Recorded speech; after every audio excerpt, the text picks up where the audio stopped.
to the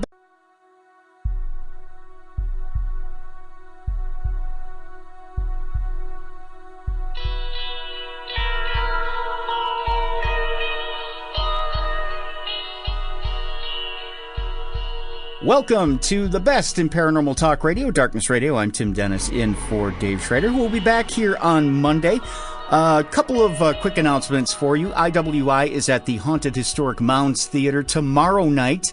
It is a card called Hollywood Forever. Of course, it's family-friendly professional wrestling at the Haunted Historic Mounds Theater. Hollywood Brian Sager is retiring. It's his last match ever as U.S. champion.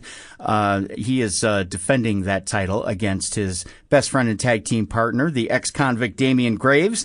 Also, the heavyweight championship and the tag team championships will be defended as well there. You can get your tickets at moundstheater.org. Once again, moundstheater.org. VIP and discount general admission tickets are available there. The doors open at 6:45 and bell time is at 7:30 there at the Mounds Theater. Get your tickets right now at moundstheater.org. They'll be available through Saturday morning at moundstheater.org. Also, folks have been hitting me up wanting to know how you can send memorials or flowers to Terry Schrader, Dave's mom, who passed away earlier this week. Her memorial service is Saturday in Illinois. The family actually prefers, and Dave prefers, that you not send flowers, that you actually donate to something called the Kids Equipment Network. And you can do that by going to tken.org. That is tken.org. And you can donate as little as $5 if you'd like. Again, tken.org. And what the Kids Equipment Network does is it finds mobility equipment for disabled kids in need. And it was a pet project of Terry's. As you know, Terry was a nurse for Shriners Hospital for years. And she loved taking care of those kids and making sure that they had the equipment that they needed. And the Kids Equipment Network gets adaptable equipment for kids who need it, that mobility equipment. So by all means, that was Terry's pet project, and she would want you to go to the Kids Equipment Network, tken.org. Make sure you do that and donate in Terry's name. We would thank you ahead of time for doing that. Let's get to our show, shall we? We've got an exciting show tonight. We're going to start out our first hour with our guest, Ryan Sprague. He is the author of Somewhere in the Skies, A Human Approach to an Alien Phenomenon. Now, Ryan originally is from Syracuse, New York. He studied acting and playwriting at Oswego State University. He spent 2 years on the road acting for the National Theater of Arts and Education before planting himself in New York City to further his writing. He's a frequent contributor to the Nuance Theater Company and Dreamcatcher Entertainment. He's also the author of Somewhere in the Skies, A Human Approach to an Alien Phenomenon, which will be available in 2016. I would hope so. That's this year. He's also the screenwriter and co-producer of the upcoming short film Reverie Lane and In a Forest. With the countless readings, workshops, and productions, Ryan continues to weave between playwriting and screenwriting for the development or production. We'll get his contact for playwright development and production inquiries. There's a contact tab that you can't see because it's radio. Let's welcome to the Darkness on the Edge of Town Paranormal Radio Show, Ryan Sprague. Good evening, Ryan. Hey, Tim. Thanks, man. That's a little thing called pre-reading. That. I don't get my playwriting and screenwriting bio out there often, so that was really refreshing. I've got like an entire different persona as the UFO researcher, so I got to thank you for that, man. Sure, we're a full service show, and we got to pimp our wares while we can. You know what I'm saying? I love it. Let me ask you this right away. How did this book project come about? Obviously, you've had contact with aliens, so I take it that's part of it. But how did you decide to turn this whole thing into a book? Yeah. Contact, that's a bold word right there. But I do have some experience with the UFO phenomenon for sure. I got started on this book about 2 years ago, Tim. I contacted UFO historian Richard Dolan, kind of a hero of mine, and I said, I want to write a book. And he said, cool, about what? And, at that time, Tim, I had no idea how I could, contribute to the UFO topic in a fresh way. So through some conversations with him, we decided to to focus on the individuals who've had UFO experiences, whether it's, lights in the sky, seeing a craft, or possibly going all the way up to contact and possible abduction experiences. So I worked on the book for about 2 years. We released about 2 weeks ago. The book came out, and it's been a heck of a ride from there, man. Now, this is a unique perspective because I'll tell you, a lot of times we get caught up in and enthralled in okay, the alien came down and you had this experience with the alien, and it's all about the experience with the alien. There's not much of what happened to you afterwards. There's not much of how did it affect you? How has it changed your life? What's your perspective of life afterwards? Why the concern with the person afterwards? Why the concern of the feelings afterwards? Is there that much of a trauma with people after they've had an encounter? Great question. I mean, with any sort of trauma, whether it's related to this topic or not, things seem to change for a person, psychologically, physiologically, physically in general, everything. So what I wanted to really focus on is exactly what you said, Tim, the aftermath of the event. Not so much the when, the where, but the who and the why. These people are changed. And that, like I said, just seeing lights in the sky all the way up to possibly being abducted. These are profound experiences. They are often traumatic, very dramatic, and they do change a person on every level. Your religious beliefs, your psychological beliefs. I like to relate it to near-death experiences a lot. When you see sort of that light at the end of the tunnel, or you see how fragile life is and that can change in an instant, and you're given this quote-unquote second chance, as it were, you're changed. Your outlook on life changes. Everything around you changes. And that's really what I wanted to focus on in the book. When you have the quote-unquote alien phenomenon entering your life, how does that change you as a human being? And that's really what I wanted to focus on in the book. And I think that is the backbone to the data, to the science, to the psychological aspects to this phenomenon. I got to ask you this, Ryan, because what do you say to somebody who is listening right now, who's never had an experience, who may lay on the cynic or even skeptical, not even skeptical side, on the cynic side, who says, you know what, there's no such thing as aliens. There's no such thing as life on other planets. I get it. I listen to these shows, these alien shows, because they're intriguing. I love the mythology of it, but I just can't believe there are little green men floating around in spaceships. What do you say to them about somebody who believes that in these people's minds that they say, I can't believe that somebody thinks that experience is real. Why should I pick up your book? What is it that is going to change my mind into thinking that they're real? That's a wonderful question as well. I started out as such a skeptic and cynic myself, Tim. I think we all do, sort of, unless you've had an experience. Of course, you're going to weigh on that side. Absolutely. What I think this book does, as opposed to what many others do, is I lay out the groundwork of how credible and how stable these people are and were before the event and afterwards. I've interviewed professors, scholars, academics, scientists, priests, law enforcement, everyone you can possibly think of in your own community who you trust, they are in the book and they are telling of these experiences. So right there's got to be something there. Now, whether or not we're actually dealing with little green men piloting spaceships, I cannot tell you. I'm not out to prove the existence of an intelligence on this planet. What I'm out to say is that there are people having experiences they cannot explain. Now, whether or not they connect that to the little green men aspect of it, that's yet to be seen. Some of them do. And I am open to that. In this book, I'm not out to prove whether or not aliens exist. It's It's more about the people who have had these experiences, what they believe it to be, and how that aftermath can possibly give us some answers moving forward. All right. Our guest is Ryan Sprague. The book is Somewhere in the Skies, A Human Approach to an Alien Phenomena. I take it's available on Amazon.com? Absolutely. All right. And where else can they pick up the book as well?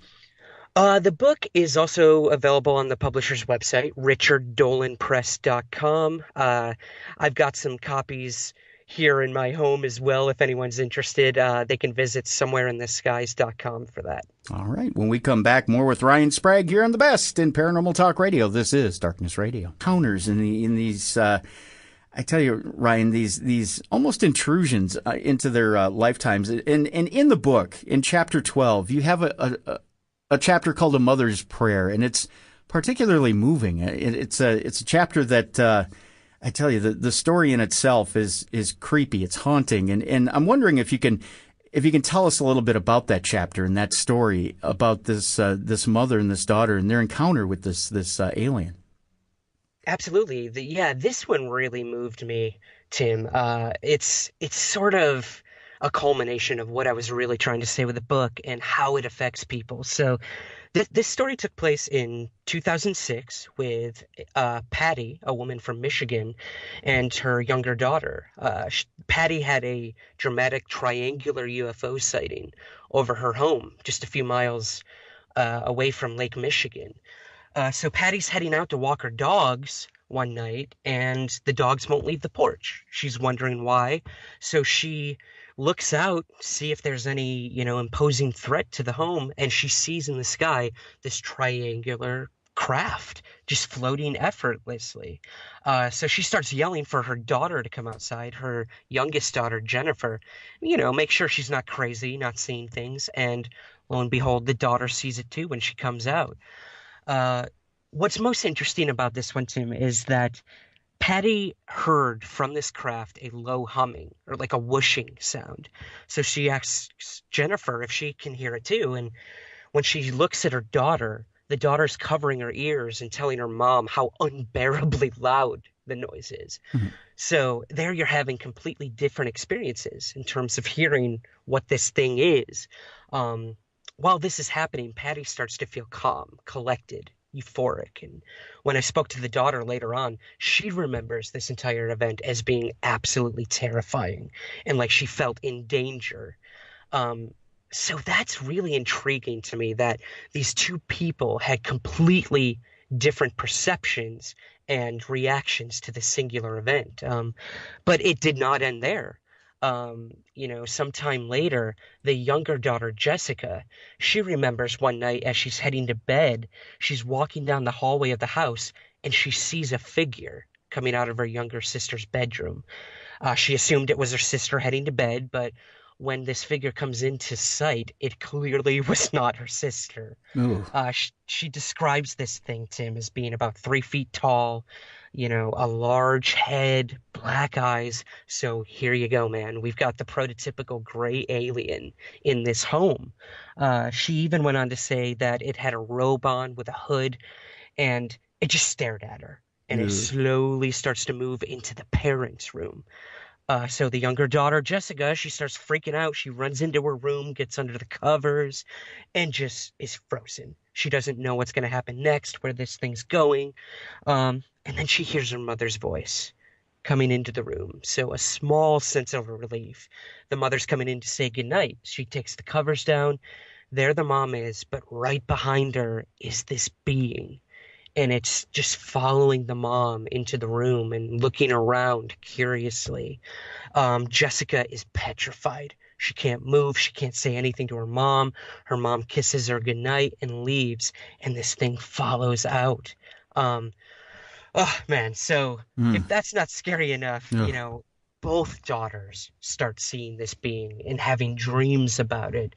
And it's sort of, like you said, it's intruding not only their home, but their subconscious. They cannot stop thinking about these things. The triangle, the being. And it starts ripping this family apart, Tim. They can't talk to each other. They feel, forgive the pun, they feel alienated. Hmm. They don't know where to turn. Things just get weirder and weirder. And really broke my heart, man. Like hearing like how these events were not bringing them together, but kind of ripping them apart. And it was all based on fear. They all decided to finally face that fear. And, I call the chapter A Mother's Prayer. This family turned to religion. They started to pray. Yep. Whatever this was, let's try to get rid of it. And you know what, man? It worked for them. They prayed every night, and, it started to dissipate the experiences. So I caught up with the daughters sometime later. One was off to college, one was having a kid, and both the daughters wanted to forget about it, just Hmm. get it out of their lives. But the mother, Patty, she was still having experiences. So she continues to have these routinely. She constantly updates me about these.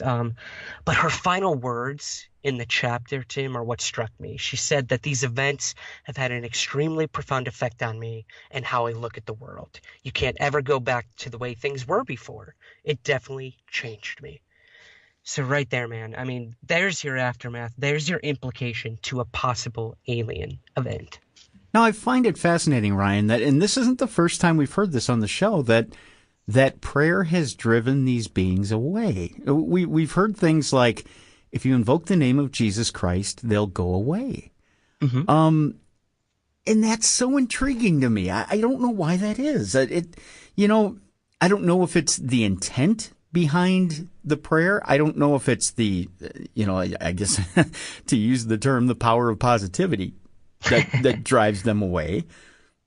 Because you would think a being would come all that way to visit you and to say, well, in the name of God, I drive you away. And they go, Yeah. oh, okay, whatever, we're leaving. I don't know what it is their intent is, if it's whether it's to study you or to whatever it is they're doing here. But just to say, through religion's sake, I don't want you here. Or if you even have to believe in a deity to say, I don't want you here, that's enough to get them to go. But yet the mother is still having experience. So does that mean that the mother's not as religious as the two daughters?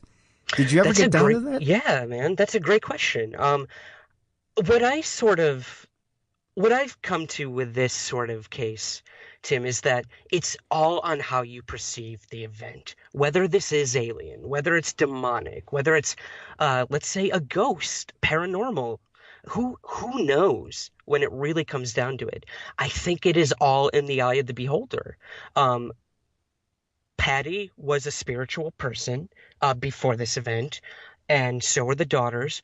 So maybe just that alone was their defense against whatever this was that was happening. Um, who knows? And it really is about how you perceive it. UFOs and the whole idea of others, of aliens, they can be lumped into anything, Tim, in my opinion, whether that's religion, science, theology, psychology. We can find a place for this phenomenon in any of that. And that's what I find most intriguing, as the aftermath and perception of these events by everyone in the book was different. And it's how they either detracted from that or embraced it that I found most interesting.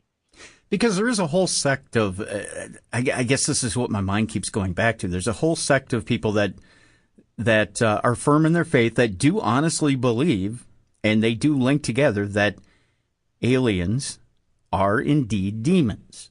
Hmm. And their view is backed every time you say, well, I said a prayer and it drove them away. Because if you take the scientific route of cause and effect, you prayed, they left.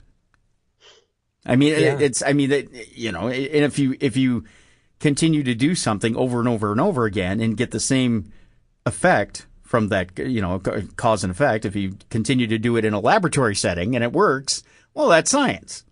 My archaic, brain puts that together. That's how my brain works. It's archaic science, but they could tell you that, well, it worked, right? Well, obviously, then that's what it is. It's a demon.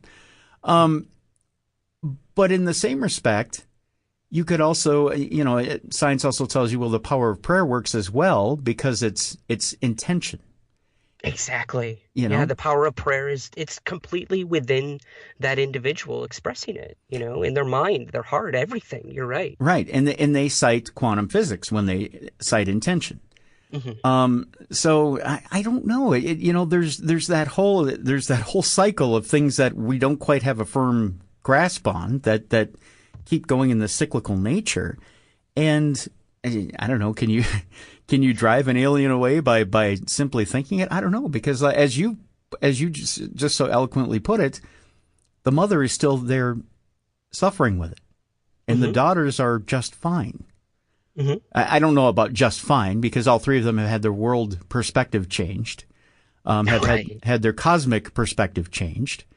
And with that, you know what? In the next segment, I do want to talk a little bit about. I do want to talk a little bit more about perspectives and how it changes people, and even down to just seeing a light in the sky. And I want to get a little bit about a world perspective with you in the next segment, because we talk about disclosure. Mhm. And the fact that, we do have a president that's leaving office. We have a president-elect that's coming into office. And it seems like every time we have a transition in the United States, we talk about disclosure. We've had nations that have come out and said, well, here's all our files. And yeah, we've seen stuff in the sky, and we can't deny it. It's there. Mhm. And yet we have people that have been affected all over the world, and life goes on. And it seems like people are left in their wake. But what do we do for those people? So I want to ask you on a grand scale when we come back, can we handle it as a world, as a society, based on what you've seen by writing this book? That'll be the grand question when we come back. Our guest is Ryan Sprague. The book is Somewhere in the Skies, A Human Approach to an Alien Phenomena. You can check it out at richarddolanpress.com and also on amazon.com. When we come back, can we really handle all this as a society? We'll find out more from Ryan Sprague on the best in paranormal talk radio. This is Darkness Radio. You can get your tickets at moundstheater.org. They're normally $12 at the door, $8 for kids. You can get $2 off by going to moundstheater.org. You can also get your VIP tickets there. It is Hollywood Brian Sager's last match. He's retiring after Saturday night. He's our U.S. champion, and he's defending his title against the ex-convict Damian Graves, his best friend and tag team partner. Also, the heavyweight titles and the tag team championships are on the line. All three titles defended on Saturday night. Again, get your tickets at moundstheater.org. 6:45 is when doors open. 7:30 is when the card starts there at the Mounds Theater. Get your tickets right now. Also, if you'd like to send flowers or whatever for Terry Schrader's memorial tomorrow, Dave and the family ask that you donate to the kidsequipmentnetwork.org, TKEN.org, in lieu of flowers. So please donate to TKEN.org. You can donate as low as $5 at that website. And again, the money goes towards adaptable mobility equipment for disabled children, which was a huge cause that Terry believed in. Please donate to that website in her memory, and we thank you ahead of time. Our guest is Ryan Sprague, the author of Somewhere in the Skies, A Human Approach to an Alien Phenomena. Ryan, before the break, I teased a little bit about these experiences and how they change people, whether it be a light in the sky to actually meeting one of these beings up close. I'm wondering if you have a story in the book that you could share with us about somebody seeing something in the sky that's changed them down to their foundation. Do you have an example for us of a story like that? Yeah, man. I remember talking to a guy named Joe, and Joe had these experiences out in South Carolina where he saw these orange orbs, which seemed to be more of a common report nowadays with UFOs. This is back in 2012, and Joe and a few other people witnessed these orange orb-like, almost like balls of plasma, just dancing around one another through the night sky. He was able to capture some of these on film. I've seen the film. It's very, very intriguing, better than most of these fuzzy, hazy, horrible UFO videos we see out there. Um, Yeah. Joe did report this to MUFON, the Mutual UFO Network, um, and he also reported it to his local airports, and they said that nothing was in the sky that night. So what it actually was, we don't know, Tim. But this event really affected Joe.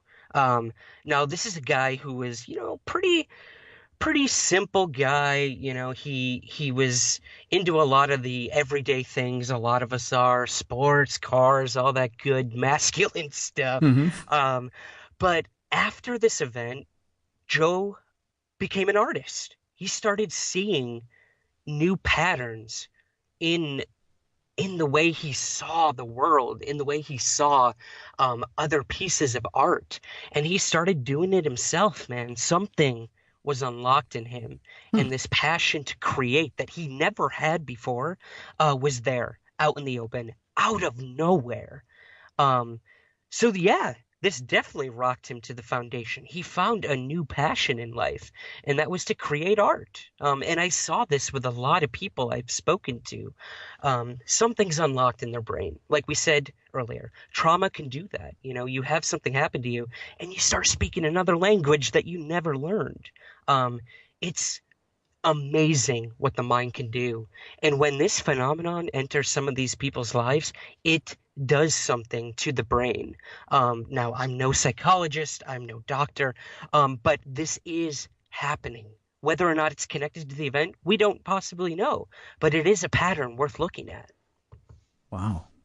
Now, see that this brings up the bigger point that I kind of alluded to in the last segment, and that is, even from just seeing lights in the sky to meeting one of these beings in person, it seems like when people have this experience, it changes them down to their fundamental core. And I'm wondering, even with the change in administrations, with leaders changing it from the top down, we get the promise of disclosure, which never seems to happen. You get the Vatican, which starts to ease us in over the last 4 to 8 years of promising us that if aliens show up, we'd be happy to baptize them, or we'd be happy to indoctrinate them into the Catholic religion. And we get that promise that, if they show themselves, we'd be happy to admit it. Which gets me thinking that the whole reason over the last 50, 60 years that the American government has kept it from us, and that the rest of the governments are slowly starting to say, well, yeah, there are things in the sky, is because they are protecting us for our fundamental own good. I want to know what you think about this. Why do you think disclosure is so slow to roll out? Disclosure is such murky territory, Tim. I deal with this on a day-to-day basis with firm advocates of disclosure and many who believe it's never going to happen. I'm going to have to play it a little safe and conservative on this one, man. I don't know where I fall in terms of if there ever will be a official governmental disclosure of the UFO topic. One can argue this dates back to Roswell, where the cover-up started immediately. We still don't know what actually happened there, and we have documented proof that things were covered up. The press came out and said, we found a flying saucer. A day later, it's retracted. It was a weather balloon, and we've been contentious on that ever since. What we have here is, like you mentioned, here in the United States, every time we get a new president, we say it's going to be the year of disclosure. This will be the disclosure president. And like you said again, it never happens. There has to be a reason for that. Elected officials are temporary. 8 years at most, man. Hmm. So why would they give them the power and the knowledge to know everything about this topic that's been possibly hidden for so long and let them disclose it to the world? I just don't see it happening. Um, on the tail end of that, however, we do have other countries coming forward. Most of South America has brought forth all their files. The UK has. So many countries have been transparent on what they know and don't know about UFOs. But here in the United States, it's a completely different story. And we have to look at that. We are a superpower. We have black budget projects going on constantly that the public isn't aware of. And this could have to do with UFOs and their technology, whether man-made or possibly ET in origin.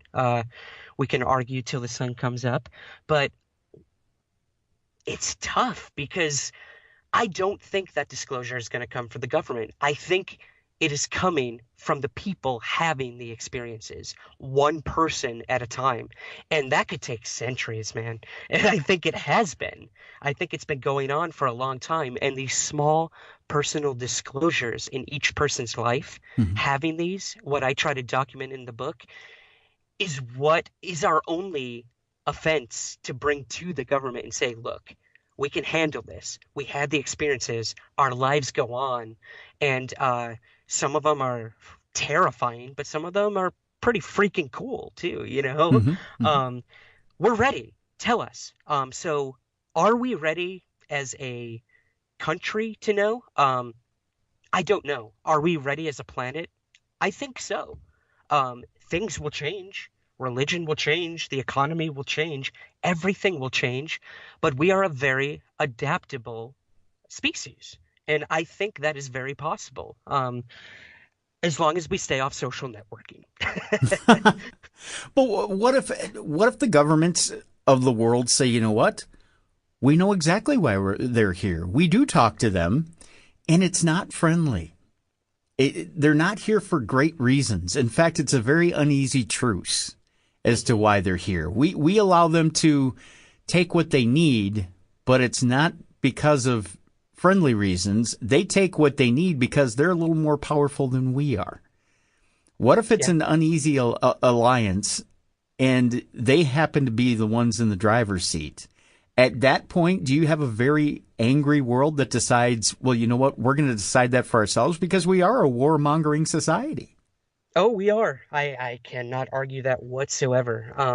And I struggle with this as well, with this topic of this whole idea of space brothers or love and light, and they're here to save us. That's a tough call, man. And it's really about like putting a mirror to ourselves. And like you said, while we are adaptable, we fight wars when we have to or when we think we have to.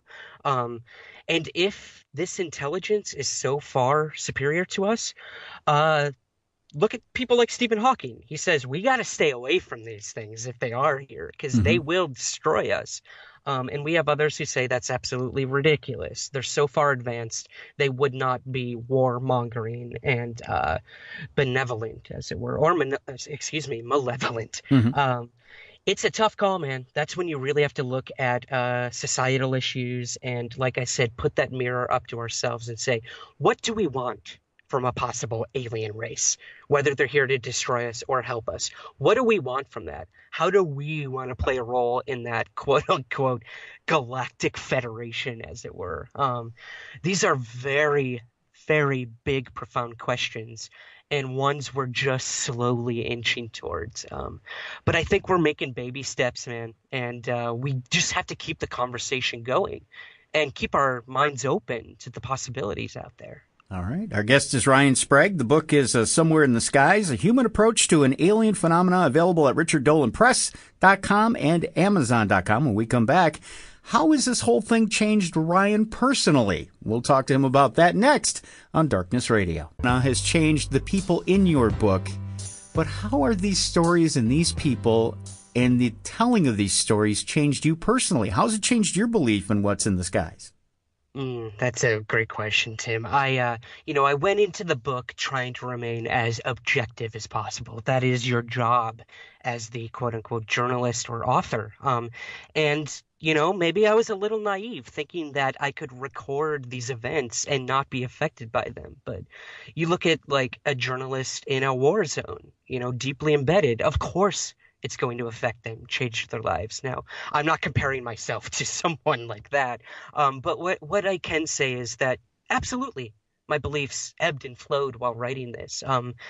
I became very suspicious of some of the stories I heard, Hmm. which did not make it into the book, obviously. But I also was completely blown away by not only the sincerity, but the emotional gravitas of some of these stories. Like I said, some people turn to prayer, some turn to academics, to science, and yeah, man. I mean, I always believed in UFOs. That's not a question in my mind. They exist. They are unidentified flying objects. That cannot be argued. What they are, who is in control of them, and what they actually represent is a completely different story. Um, and my mind changed a lot throughout this project, for sure. Every story that came to me, whether I interviewed these people face to face or over the phone, just hearing their voice and how much this affected them, I knew something was going on that wasn't just in their mind. Whatever has happened to these people, they firmly believe that it has happened to them. And I'm not going to take that away from them. I'm not going to cast judgment. I'm going to tell their story and we're going to try to find answers together. So, have my beliefs changed? Yes. Do I think it's aliens, little green men coming down from another planet? Possibly. Is it affecting us as a human race? Uh, for certain.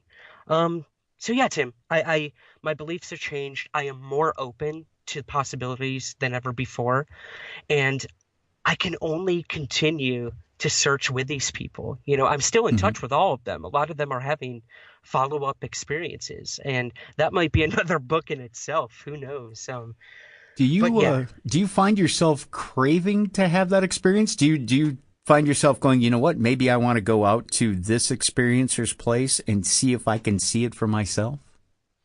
I have a chapter dedicated to that, Tim, actually, later in the book where I spent a weekend in the woods with a bunch of experiencers, thinking, okay, maybe let's see what this is all about. And I won't give too much away. I know we don't Hmm. have time, but I had some pretty freaky stuff happen, man. Absolutely. Do I want to invite that into my life? It really depends. If it is such a deeply intrusive and traumatic experience, as some of these people have said, um, maybe not. Maybe ignorance is bliss in that case. But I have seen some pretty strange stuff in the skies that I could not explain.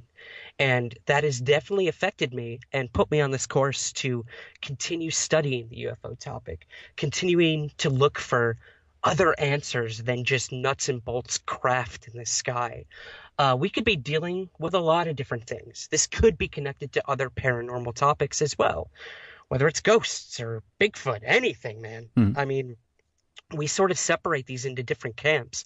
But I think if we start working together to find answers, it's going to be far more complex than just little green men coming from outer space. I have no doubt about that. Do you think Ryan Sprague could stand face to face with a gray with a little green man, whatever it is, and still stay fundamentally Ryan Sprague?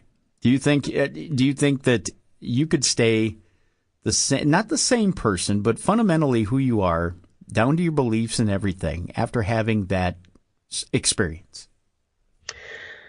For me, Tim, I think it would be a uh, a culmination of a lot of things. I've spent half my life trying to find that exact answer. And until it happens, I can't tell you. It is an extreme hypothetical. Um, yes, my life would change. The world around me would change. And I guess from there, I would have to spend my time trying to figure out where to go from there. If I was able to see one of these things, how would I relate that to others? How how would I convey that to them without A, sounding crazy, and B, um, you know, trying to find a clear and concise phrasing for it. These things defy language. Hmm. Language really restricts us when it comes to this. Words are very limiting. So how would I? How would I look into the black eyes of one of these beings or what have you, and bring that back to the people who either refuse to believe in it or believe in it so heartedly that nothing else matters in their lives. It's such an existential crisis, and Would you I guess we'll have to leave that to future Ryan Sprague. would you find yourself doubting yourself first before you told anybody? Yeah, absolutely. To just come out and say, "Hey, I saw an alien being. Believe me." You got to have something to back that up, and that's what a lot of these people in the book are starting to do. They're coming forward for the very first time, and I think that's the first step into any of us accepting this possibility. All right. The book is Somewhere in the Skies, A Human Approach to an Alien Phenomena, available at richarddolanpress.com, also available at amazon.com. And Ryan, tell people, as long as we're on the screenwriting deal, tell people where they can catch you as far as theater and screenwriting goes. Sure, man. Yeah, I've got a production here in New York City coming up in February of one of my plays, which is a modern day Jack the Ripper play. Nice. Perfect for the cold, dead winter. Other than that, I just released my first feature film. None of these having to do with UFOs, ironically. Well, we do True Crime Tuesday, so go ahead. Awesome, man. But yeah, I do have a play I'm working on about the 1980 Rendlesham UFO event. That's still in the works, so I found ways to mix my passions for sure. But all my playwriting and movie endeavors can be found at ryandsprague.com. Nice. And Sprague is spelled Sprague, so our audience can follow you there. Perfect. Well, Ryan, I want to thank you very much for being with us this hour. And again, check out Ryan at that website, also richarddolanpress.com. Ryan, I want to thank you very much for being with us this hour. Tim, thank you, and please give Dave my best. Thank you for the opportunity today. Will do. Stay tuned, folks. Coming up next hour, Dr. Charles Kennedy and Reverend Mother Christina Rake. We are talking about a scientific inquiry into supernatural gifts. We're going to get sciencey next hour. It's coming up next on the best in paranormal talk radio. This is Darkness Radio. Into hour 2 of Darkness Radio, Darkness on the Edge of Town Paranormal Radio Show. I'm Tim Dennison for Dave Schrader. Let's get started on this second hour right away. Our guests are Dr. Charles Kennedy and Reverend Mother Christina Rake. They are part of a very interesting Project Psi Institute. And this hour we'll be talking about a scientific inquiry into supernatural gifts and Project Psi. And without further ado, let's bring them in and we'll have them explain exactly what it is that they do. Dr. Chuck, Reverend Mother Christina Rake, welcome into Darkness Radio. Dr. Chuck, I know you have to go after the first segment here, so we'll bring you in. Tell us exactly what it is you do there at Project Psi. Well, we run a couple of different experiments, studies on the science side of Psi. And the first thing we did was I wanted to see what part of the brain was active when a medium is communicating with a spirit. And ideally, I wanted to get a functional MRI where I can see the brain in action, but they're $1.7 million, and nobody would loan it to me. So I went and got an EEG machine where I could run the electrical waves of a brain while it's functioning. And I then monitored about 430 different metrics on a medium when they're doing a reading. And we just finished up the first phase of that study.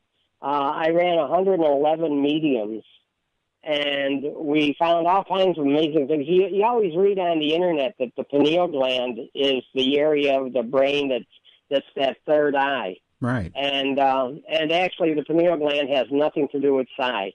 I did brainwaves on mediums who had their pineal gland removed.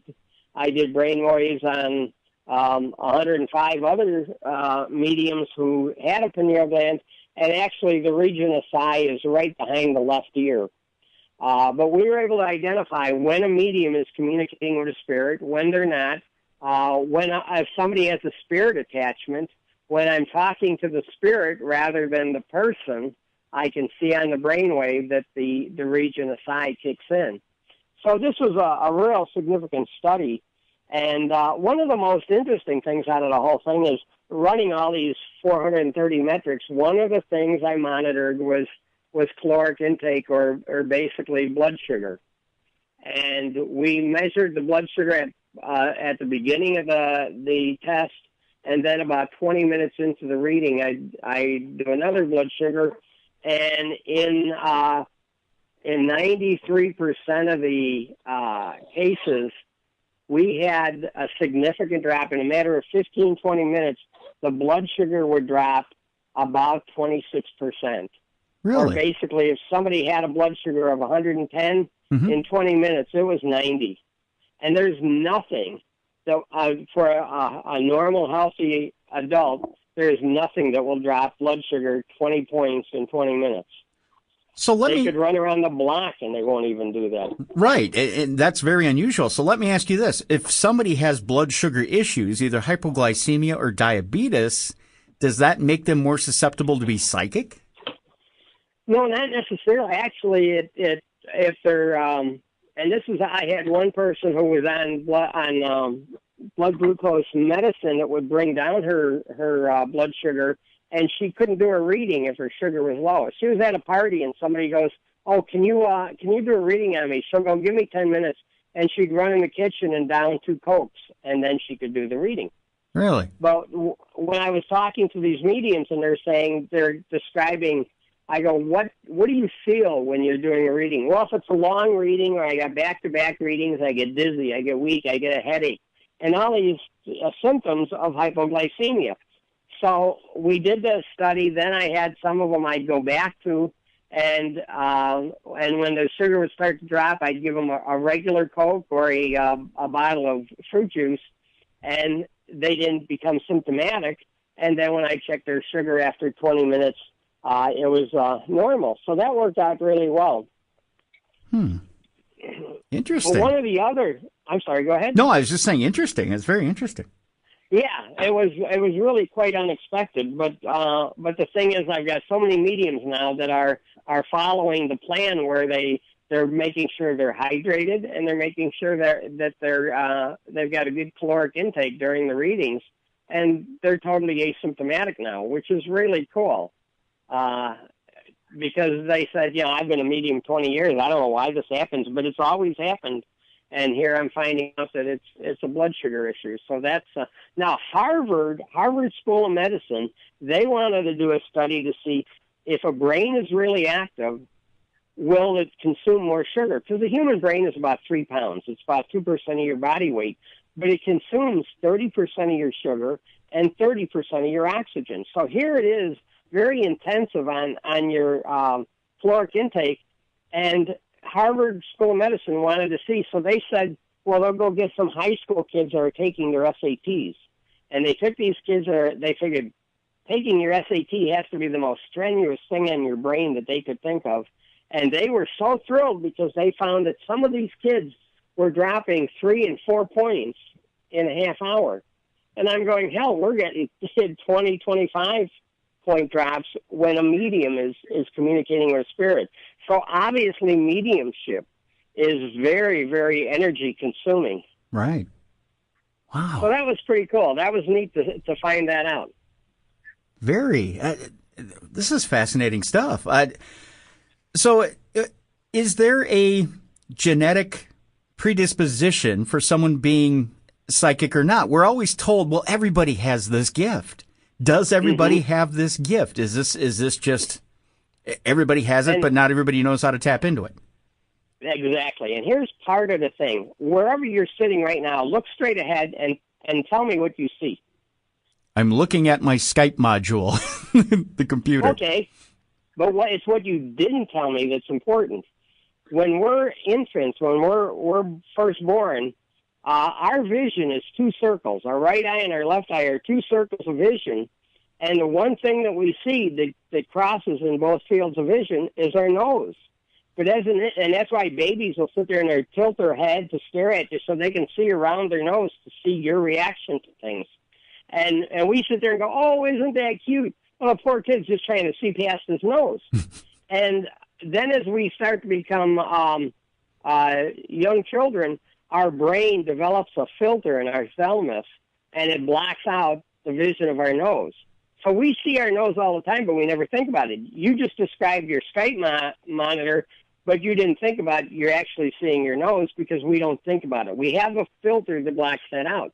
So when a young child is born and they sit there and they're maybe a year, 2 years, 3 years old, and they're talking to, there's this man, he's my playmate, and I see him in the hallway. Sometimes I see him in the bathroom, and he's in my bedroom, and he plays with my toys. And it's Grandpa Harry, who died 20 years ago. But the parents will sit there and go, there's no such thing as imaginary friends. Nobody's in the bathroom. Nobody's in the hallway. And they create a mental filter to block out spiritual events. And so the people that are good at it have gotten past that filter.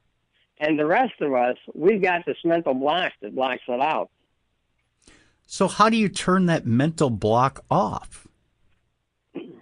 Well, and that's just, it's something you have to work at. You have to sit there and I'm actually putting a program together that I hope to be able to release in the first quarter of next year. Part of our 2017 program is to get to be able to take empaths and create a block for the empaths who are receiving too much energy, and then take that same filter that blocks empath energy and turn it. You'll be able to turn it off yourself, and you can then open up your psychic energy. And it's all a matter of practice. And there's several exercises I've got that I'm coming down the pike with, and I hope to have that all released around March of 2017. Wow.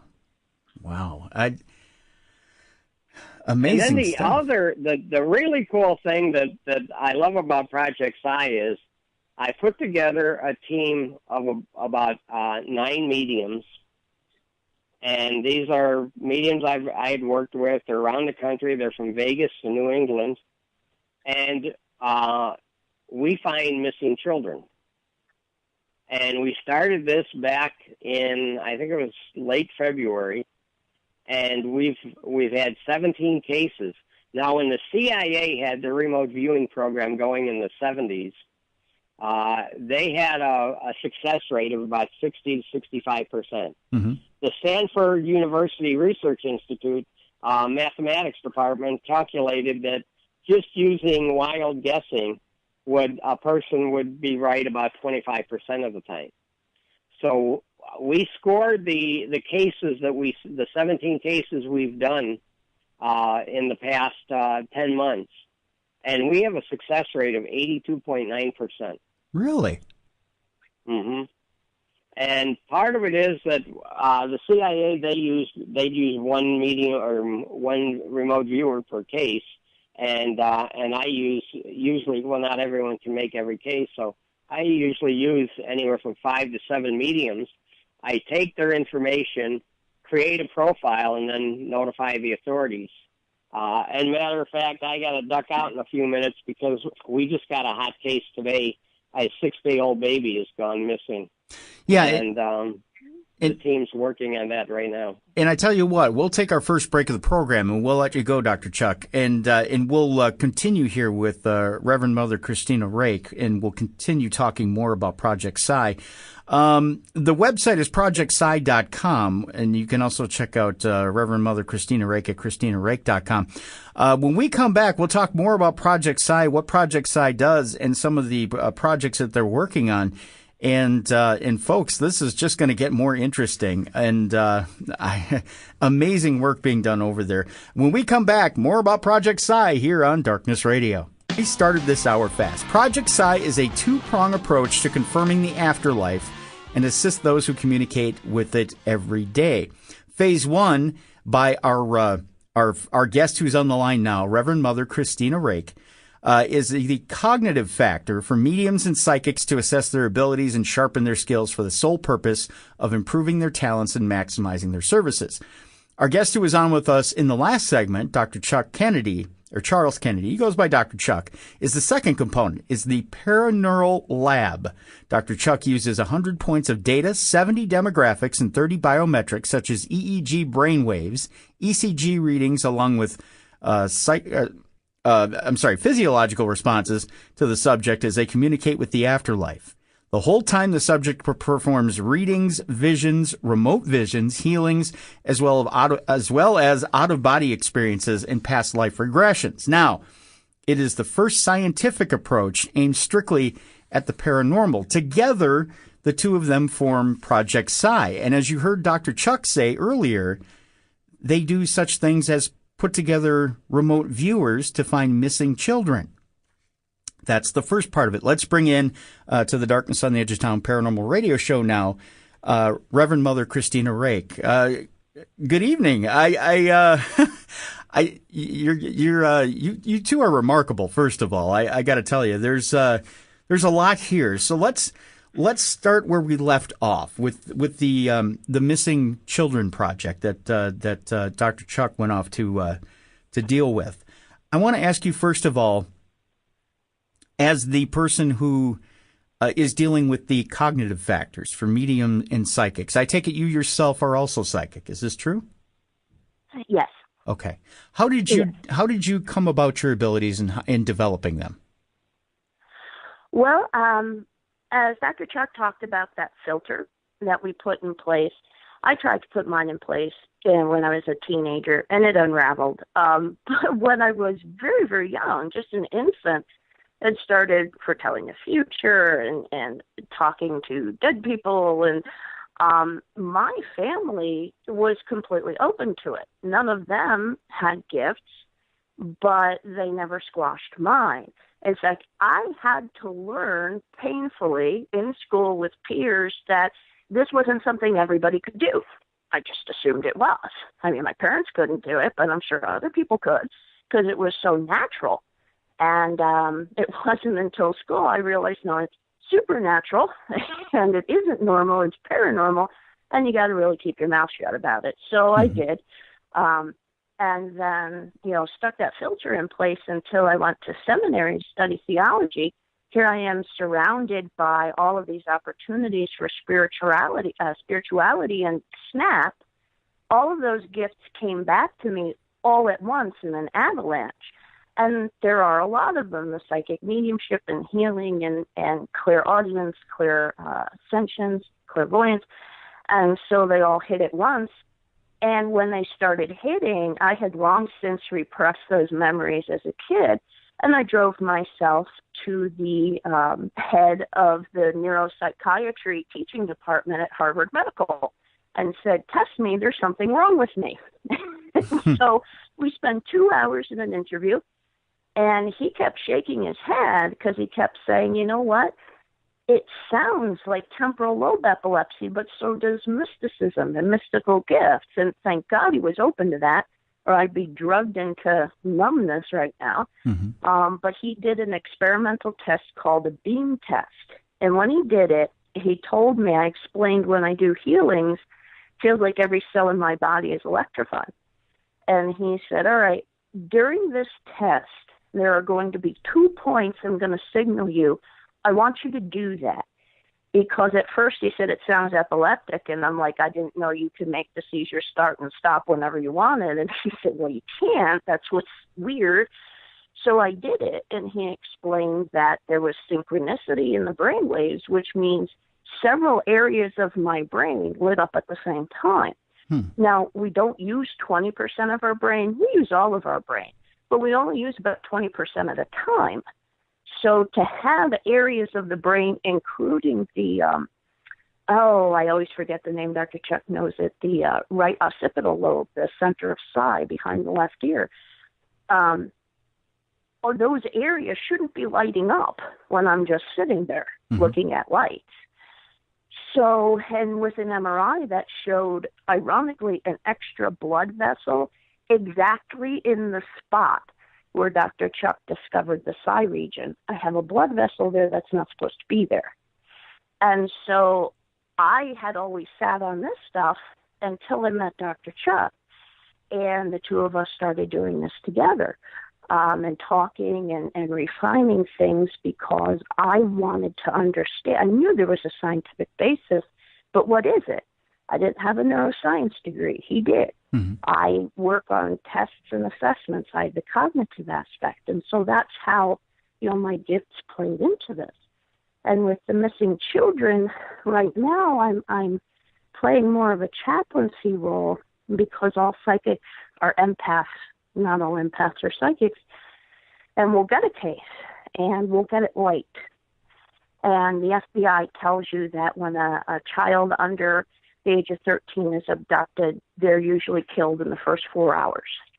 And so if we get it 6 hours later, oftentimes the child is gone and everybody's picking up on a body, and that's very difficult. However, in our work together, we have brought home, I believe it's 7 children. Wow. Chuck takes our info. He gives it to the police. And we're never going to get credit. No officers tell us all the time, I can't tell anyone. Because you're psychic. We don't care. We just want the kids home. Right. And we all volunteer our time to do that. That's amazing. I realize it's thankless work, but it's rewarding work at the same time.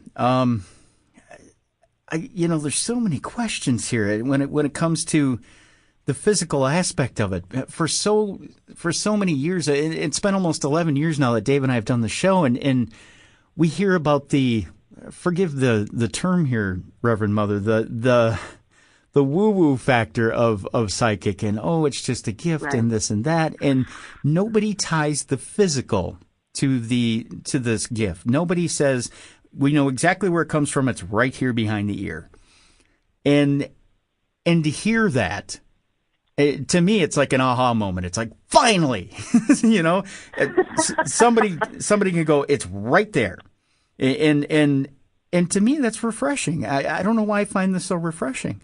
So I have a million questions about the whole physical nature of this. And when he started pointing out blood sugar drops and this and connecting and to me, that was huge. Yeah. That was huge, because you have to understand what that means. That is proof positive, because this is repeatable. People in other labs can do this. Skeptics, atheists can do this and find the exact same results. This is real science. It's not pseudoscience. It's not any of that. They can repeat these results, and what that drop in blood sugar tells us is that the mind of a medium, the brain of a medium, is doing something that the human brain does not do in any other activity it ever engages in. It proves that mediumship is an actual gift. It's real. It exists. There is no other way. There is no other cause for your blood sugar to drop so significantly. It doesn't happen. And so to prove that, we're working on a book, sort of our quote-unquote paper that we're publishing on this. Mm-hmm. But it proves to any skeptic, it proves to any atheist, material atheist out there, this is real stuff. If the mind is connecting to something, it is doing something, and we say it's connecting to the afterlife, then it begs the entire question of spirituality and religion.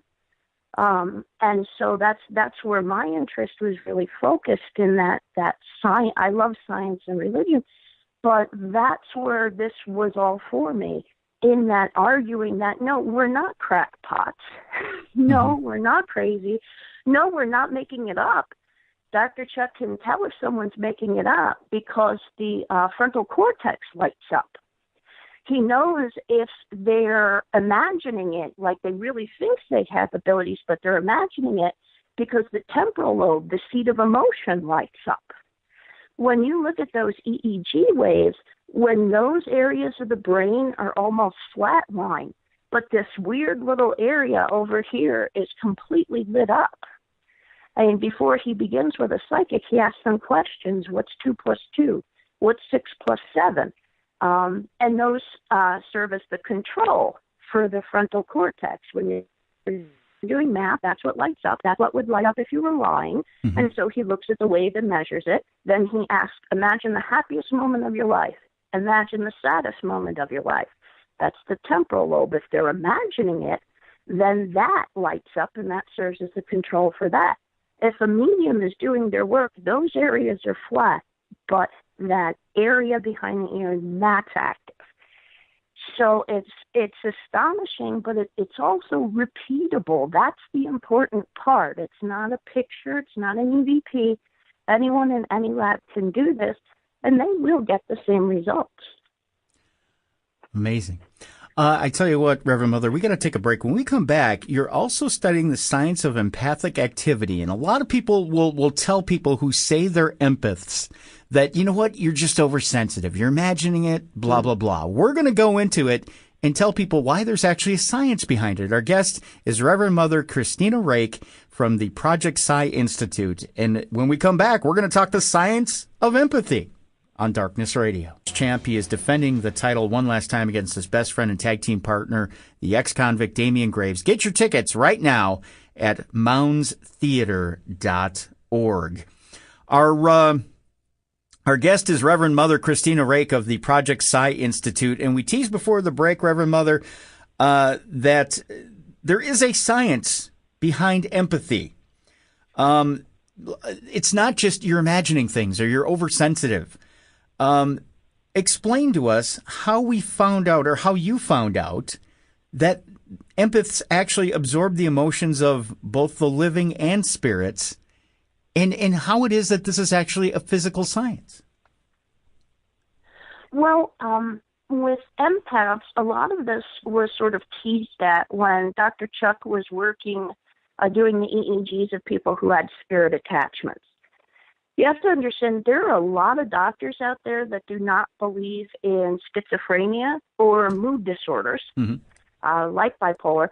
They do believe that they are spirit attachments. One of the professors of psychiatry at University of Chicago in 1930, his wife was a medium. And he happened to not believe in schizophrenia, believed everything was a spirit attachment, and he had a 99% success rate when he did spirit releasement therapy, and the schizophrenics were cured. No medication, nothing. And this has cropped up again because a recent study, and I'm sorry, I can't remember the institute, studied shamans working in psychiatric wards on schizophrenics, and they found a high cure rate of over 50% cured. Schizophrenia can't be cured. These people were cured. No medication, nothing. So it was in watching the brains of people with a spirit attachment, Dr. Chuck could see the emotions flying in that temporal lobe. And the frontal cortex is quiet. So he knows he's not talking to the person. He's a hypnotist, a master hypnotist. So he brings them down until he can talk to the spirit. Frontal cortex is dead. Centers of language are not high operative other than the action of speaking. You don't have that cognitive thought process for what you're going to say. That's quiet. But the temporal lobe is going up and down, cycling rapidly. So he knows he's talking to a spirit. And then he talked to the spirit into leaving.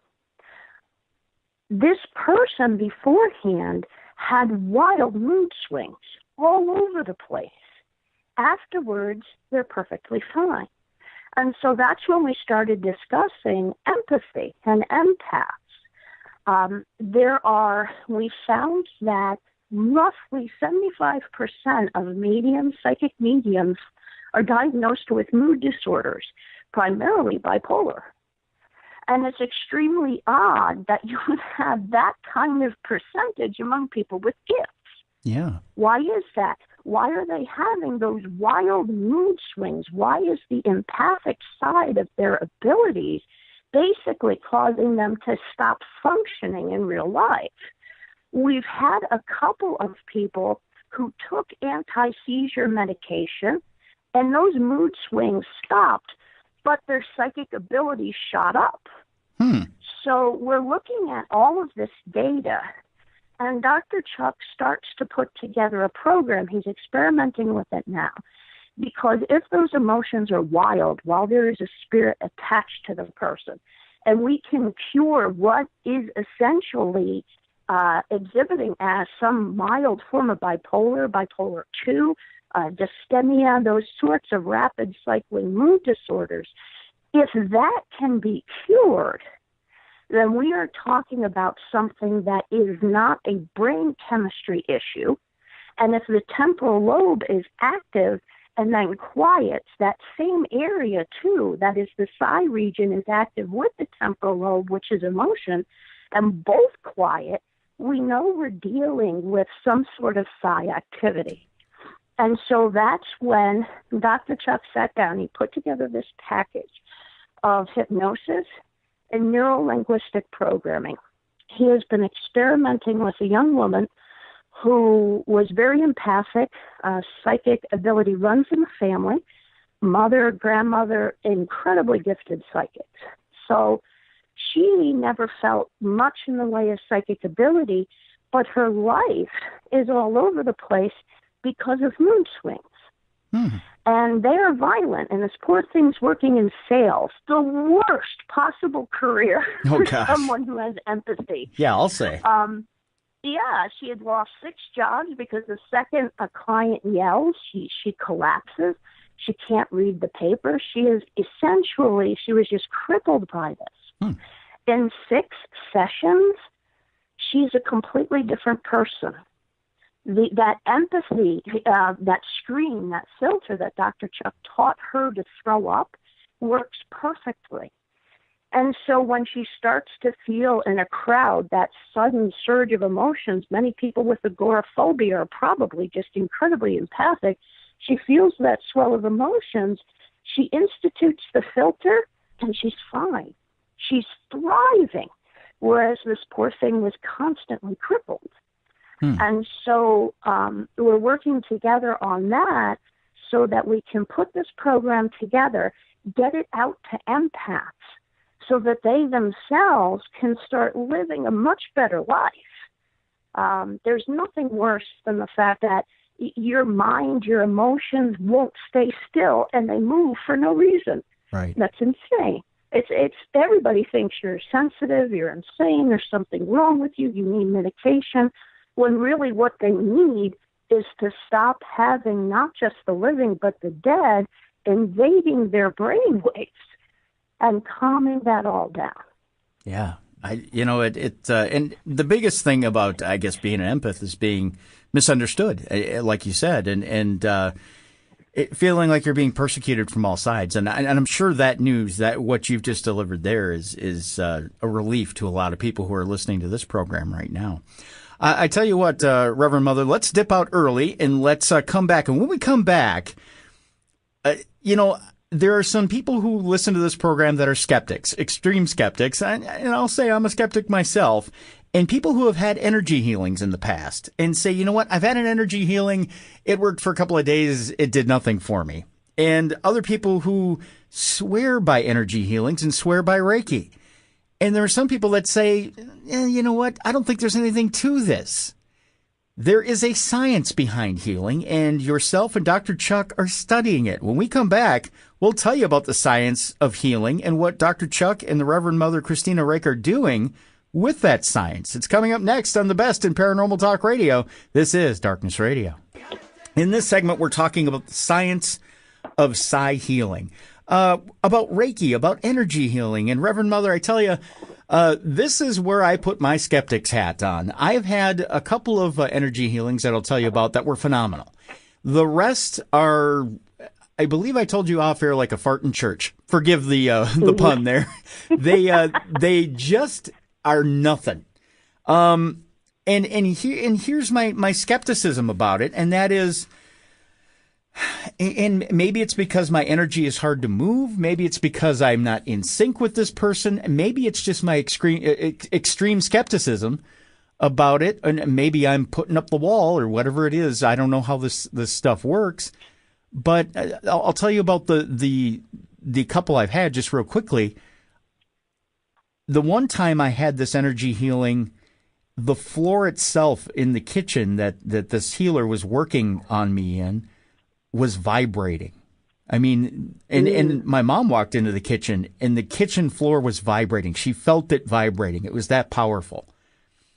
I had a long distance healing from a friend where I felt my hands getting hot. And I thought, you got to, you attack it with a little bit of skepticism. And he said, okay, well, just, lay down. Don't have your cell phone in your hand because, it might do something to your cell phone. I thought, oh, okay, sure. So I put my cell phone aside and I gave it a chance. And sure enough, I got done after this half an hour and I felt better. And I thought, wow, that's only the second time that I can remember that and this was a long distance healing, that healing, that this energy healing or Reiki had really ever done anything for me. And I thought, is it the person? Is it me? And at the same time, I think to myself, is there really anything behind energy transfer? Is there really anything behind energy healing? Or is it just mind over matter? Is it psychosomatic healing? Am I doing this to myself? What are you finding as you go forward with Dr. Chuck in the beginning of this experiment with psi healing? Well, we're in the initial stages, listing questions that we want asked and answered. And the reason is that I've been healing since I was 8 years old. And I didn't know what I was doing. I didn't know what the compulsion was, but it was an overwhelming compulsion to set my hand on the person and to do this thing that I could never describe. And when I did it the first couple of times, it wasn't a matter of, oh, I'm feeling sick, my back hurts. The one woman had a pinched nerve in her neck that always hurt, and after I touched her, she jumped and said, what the hell did you just do? Then I got so scared I ran away, and she never had another pain from it again. And then there were my nephew, his oxygen levels were really low. They didn't think he was going to make it. He was so sick. And I just held him and did it, kind of, quietly, not showing anybody anything. Didn't tell him, just did it. And his oxygen levels shot back up. And since then, since I've done that, I don't know Reiki. I have sort of taught myself how to control this through the years, but I've essentially just had cysts that were there, and then the next x-ray, they're gone. Leukemia, that's there. The next test, it's gone. One of the biggest, most recent ones, and the reason why we're moving in this direction is Dr. Chuck. He was supposed to be dead 16 months ago. He had tumors in his brain, lungs, liver, pancreas. He couldn't walk up and down the stairs without getting winded. He hadn't kept any food down in 2 months. And I rushed out to visit him for his, I remote healed him. And then when I finally got out to visit him states away, laid hands on him. And the next morning he was running up and down the stairs and ate 3 meals at Arby's. And he's still here. He Really? was supposed to be gone St. Patrick's Day, March of 2014. They said, there's no way you're making it past that, and chemo won't help. And the cancer had spread all throughout, and here he is, cancer-free. So I had instances like that, and I've been studying healing my whole life in Lourdes. Though that's the area where the Blessed Virgin Mary is supposed to have appeared, and there are springs there that have miraculous healing powers. There were 2 instances there that intrigued me. The first was a man who had osteomyelitis in his leg. It ate the bone from the knee joint to the hip joint.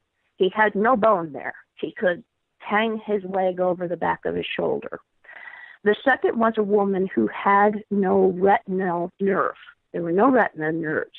All right, so she was born blind. The interesting thing was this is both in the 1970s. One of them is still alive. So this is the Middle Ages. This is X-rays. This is MRIs, the whole 9 yards. The man bathed in Lourdes and found within 3 days that he had a new leg bone. All right? This was highly attested to. He's in the military. So there were X-rays. When they tested the bone, they went in and took a sample. It was made of embryonic stem cells. The woman bathed and could see, but she didn't have retinal nerves. They don't know how she can see, but she can. And so there were 2 things going on there, something that seemed completely counter to every natural biological process we understand, and the other, an extraordinarily accelerated biological process. So in moving forward towards healing, we want to explore 3 different aspects. What happens in my brain and in the brain of the person being healed? I theorize that our brain waves start to sync up, and that speaks to something you mentioned. Can you sync up with everybody? No. I've had people I just simply could not do anything to. And I've always viewed this as a religious gift, and I warn people, I don't know what's going to happen. I'm just the cord. Here's the outlet. That's God. Here's you. You're the cell phone. I'm the cord. But it speaks to what you said. If there is someone you cannot sync up with somehow, but when I say sync, what does that mean? Does that mean heat signature? Does that mean I can't work with you on a cellular level? Does that mean our brainwaves can't sync up? What does that mean? So we're trying to find that out. The other thing you mentioned, hands getting hot. That happens to me and the person I'm healing. So part of the experiment is going to be to monitor body temperature and how it goes up and down using a FLIR camera too. What parts of the body are getting hot, what aren't. But the other thing I want to try and understand is what is the mechanism? Yeah, you feel better. Yes, the tumors went away. Yes, he grew a new leg bone. What was the mechanism? Is it a miracle as in there is no answer? Or did he have an accelerated growth? Did those cancerous cells reverse? And cancer, a tumor, the way it spreads is it's a system of forgetting. A cell forgets what it's supposed to be. A stem cell is important because it's undifferentiated, which means it doesn't know if it's supposed to be a skin cell, an eye cell, a bone cell, any of that. All right, that's why it's important. It can become anything that the other cells tell it to be. A tumor, a cancerous tumor, is when that cell forgets what it's supposed to be and becomes a blob of non-cell. All right, that's what cancer is. It forgets. And then when cells share proteins, it tells the cell next to it, who are you? And all of a sudden that cell forgets, who are you? Who are you? And then it spreads. All right. When I go in and heal, I believe it's at a cellular level. I believe that whatever kind of energy transference there is, it is an excitement of the cells, all right, and that it is a reformation of the cells. They are suddenly all communicating at once saying, oh, wait, we're all nerve cells. And then the tumor shrinks and disappears. Wow. But that so far is medically, that's what they're trying to find. That would be the cure for cancer, right? The growth of the bone. Right. Did the stem cells in the bone marrow of the hip, which was exposed, did they suddenly start differentiating, multiplying, and grow down to his knee over the course of 3 days? Yeah. That's what we want to find out. And so as we make this list of theories, of things that we want to know, we're starting to design the experiments. And then each design, I like to play devil's advocate. I'm like, well, a skeptic could say this. All right. And then we wrap around and take care of that variable. So that's what's coming up next year. So I'm going to be hooked up quite a bit. I guess, yeah. And we have access to a lot of different places where there are people that I can work on healing on very, very gentle things, but things that have been everything for me diagnosed. You have tests that prove you have what you think you have, and then tests after to show that you no longer have what you think you have. That is key. There's no lower back pain. There's no I feel sick. It's all got to be that.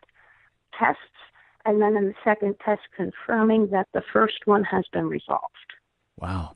I tell you what, Reverend Mother, we are out of time. But again, if you want to check out what they're doing over at Project Psi, ProjectPsi.com. Also, you can check out the Reverend Mother at Christina Rake, RAKE.com.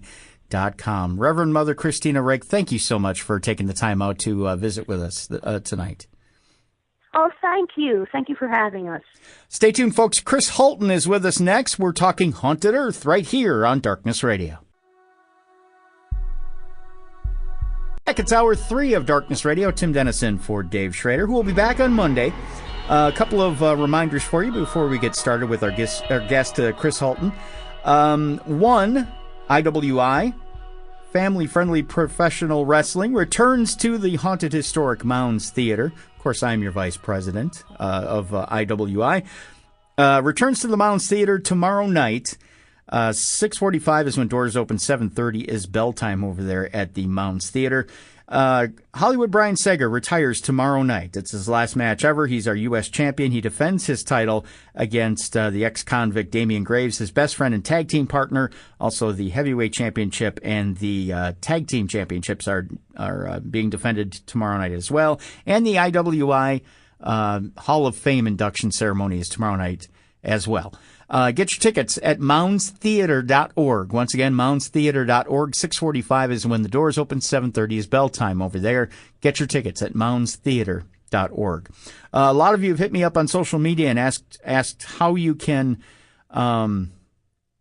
send flowers or send some sort of memorial for Terry Schrader, Dave's mom, who passed away this past week. Dave and the family have asked that you not send flowers. Instead, if you'd like to remember Terry, you can donate any amount of money to the Kids Equipment Network, TKEN.org. Go to that website, TKEN.org. The Kids Equipment Network takes in and donates adaptable equipment for disabled children that are in need. And they do that service, and it was a passion of Terry's. Of course, you know, Terry was a nurse for Shriners Hospital for years and years, and it was her passion to help those disabled children in any way she could. And we ask that you do that and do the same. You can donate as little as $5 by just going to TKEN.org, click on the donate button, and you can donate any amount, $5, $10, $15. And we thank you ahead of time for doing that and remembering Terry in that way. Again, TKEN.org. Let's get to our guest who's waiting patiently for us. Chris Halton is a filmmaker and paranormal investigator based in the UK. He's a producer and director of Haunted Earth TV. He also has a background previously as a police officer, worked in varied roles, including that of a commended detective and field intelligence officer. He is an independent maker of documentaries based upon paranormal investigators and has a long storied history of presentations with a paranormal background. He's got study in paranormal activities, and he has a couple of investigations we'll talk about that he's done stateside here. Let's welcome to the Darkness on the Edge of Town Paranormal Radio Show, Chris Halton. Hi, Chris. Hi, Tim, and it's great to be on the show. And firstly, before we start, can I offer my own personal condolences to Dave Schrader and his family? I know exactly how he feels. I lost my mother a few years back. So, I'm so sorry. Yeah, and absolutely, yeah. It's you know, Dave and his mom were very close, and Dave's mom was absolutely a huge backer of our show, and I can't even really to say that kind of cheapens it. She was really the inspiration of our show, so she'll be sorely missed. She was really when you hear Dave on the air from day to day, he really is the embodiment of what Terry was, and I can't tell you how much he's going to be missed. But thank you, Chris. That does mean quite a bit. It's the very least I could do. Yeah. Thank you. Tell me a little bit about Haunted Earth TV and your inspiration. You come from a background as a police officer, and obviously, one of the things that we enjoy as getting to know investigators who have come from a police background is that it's a little more of, how should I put this? It's a more credible type of paranormal investigator because you've got the investigative background from the police field. And I guess it's more credible because you're trained not to think emotionally. You're trained to think of with a skeptical eye. You tend to know your surroundings. You tend to look at things more objectively. What got you to go from the police field, from being a detective, into the paranormal? Well, I suppose really it goes back to my own childhood because I have an empathic ability. But when I was very, very small, I was actually in certain areas seeing people dressed in strange clothing. As I later discovered, these people were dressed in Victorian or Edwardian clothing. I come from a town which has a history which predates that period. And certainly in certain areas, I was exposed to that and I didn't really understand what was going on. And my mother was very, very deeply concerned and called in the family doctor. And it was in the days when the family doctor used to come to the house. They don't do that anymore here. And he came round one evening. He sat with me and chatted with me. I had a bit of a fever anyway. I had a bad cold. But he asked me a number of questions, which I realise now was trying to test my own lucidity, whether I was actually mad. But he said, no, there's nothing wrong with him. He said, perhaps it's the flu virus or the cold virus I was suffering from. But he asked me a lot of rational questions, which I gave rational answers to. But obviously, he could not find a satisfactory explanation for what I was actually seeing at that point in my life.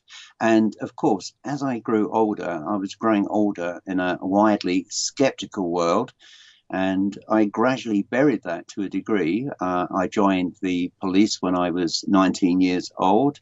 I advanced through to become a detective, a field detective, and then later as a field intelligence officer. And during those two particular roles, and obviously during my career as a police officer, you came across a lot of people, some of whom were telling you the truth and others that were lying. But I used to particularly enjoy dealing with fraud because the evidence was there. You just had to find it. But when dealing with people, for example, accused of stealing, there was a whole different ball game. And I think for me, the turning point was on one occasion we had a man who worked in a gas station in a cashier's booth, and he would, when the till was full of cash, the money would be put into a metal tube and then dropped into an underground safe. And when they did the shift count up, there was about £200, around about $250 missing.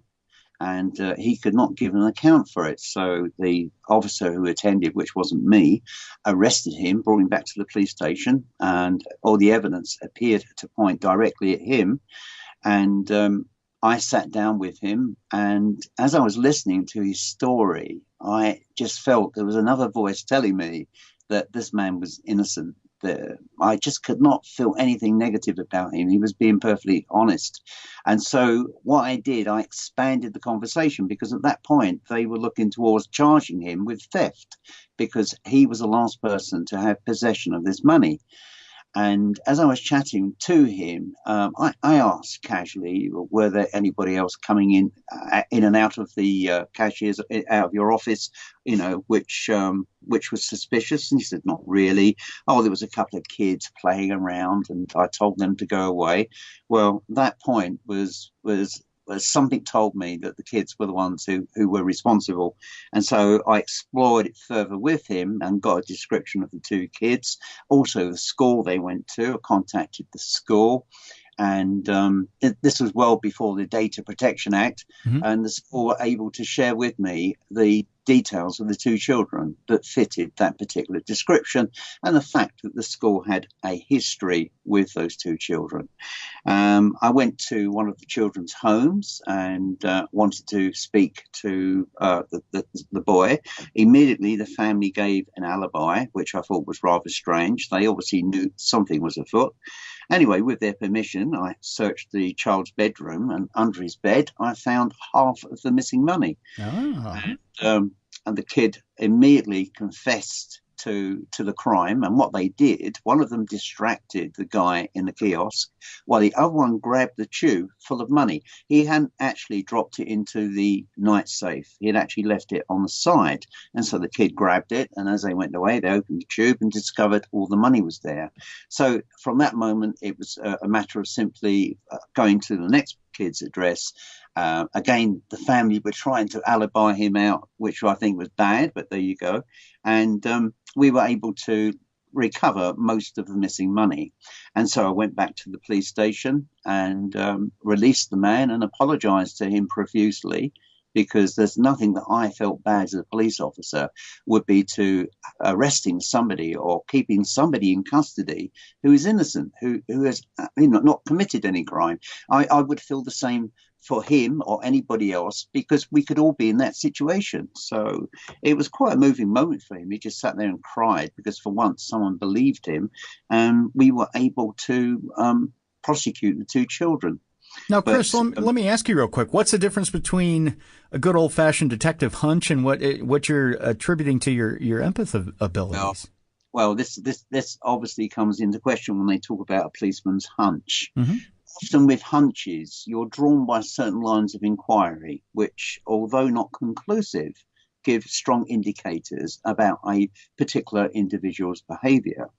What I was feeling here was coming from deep inside. It was like almost like a voice telling me as an emotion that this man was completely innocent, because the evidence against him was cut and dried. It was overwhelming. He had control of the money. He maintained he put it into the night safe, which he didn't. He actually left it lying by the side of the till.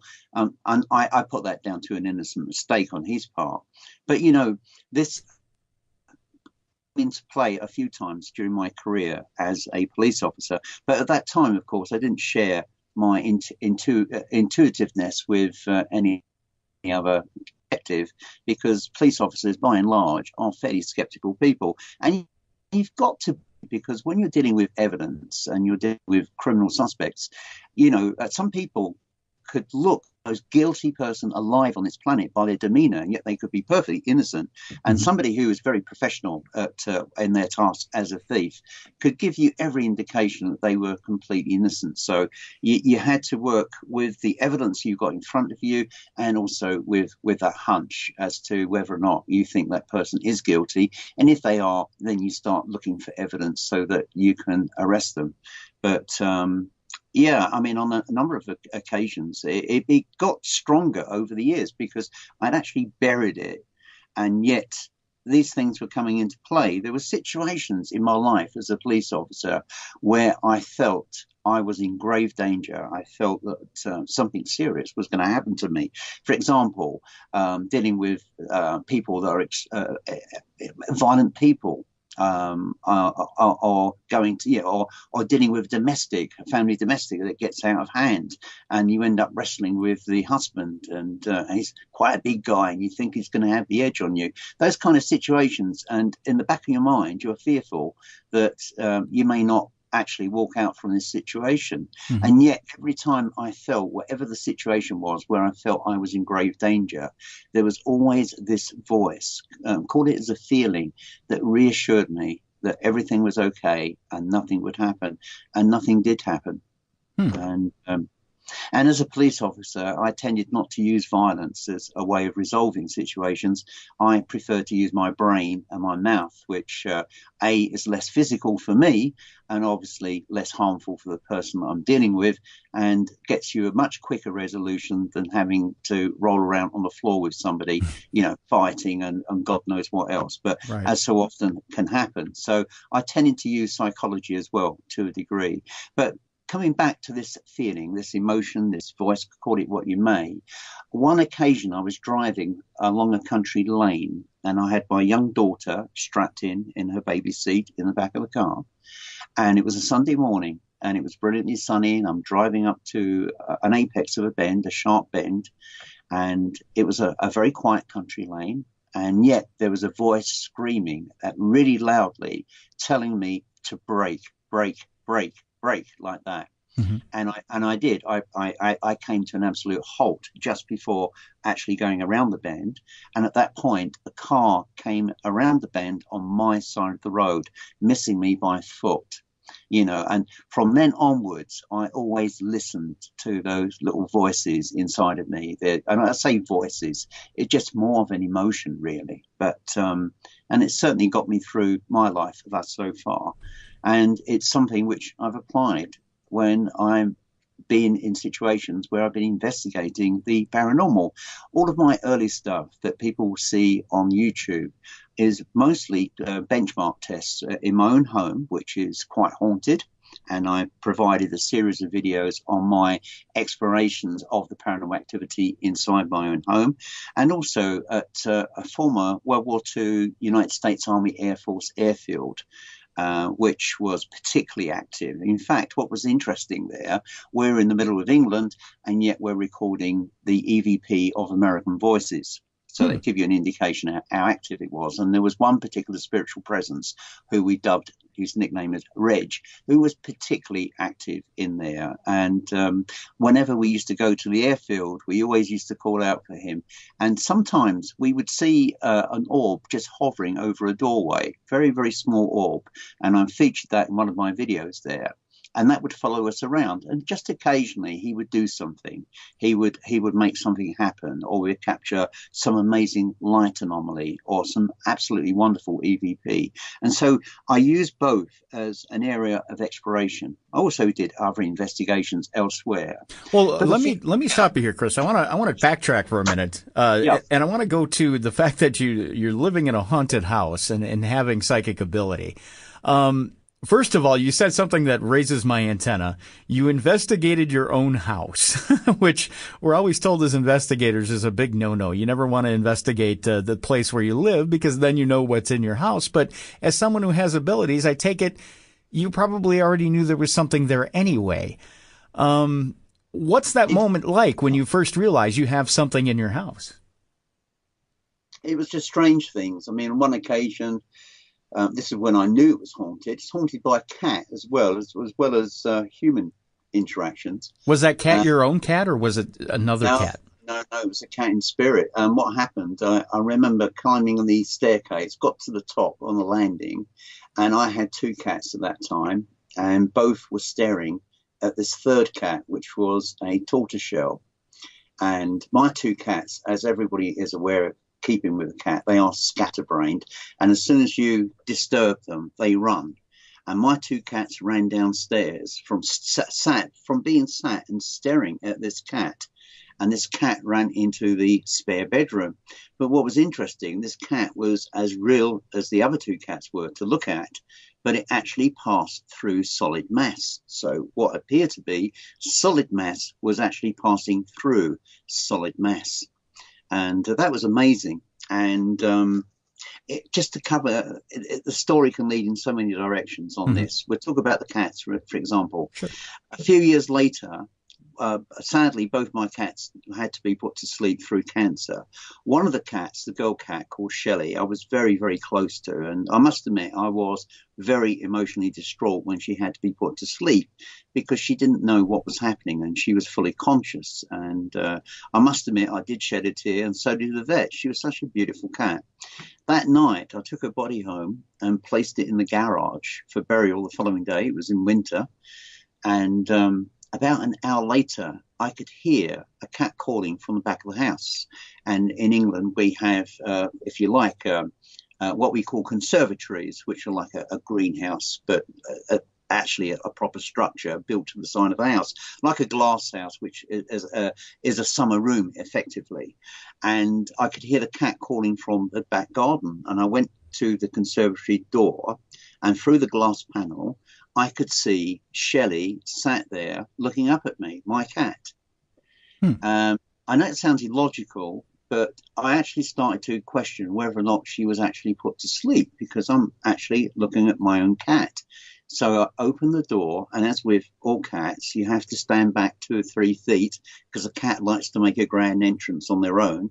And she walked towards the door, and then she just stood there, smiled with her eyes, and then she leapt into the darkness. And as she went into the darkness, her whole body just gradually dissolved. It just faded away very, very quickly.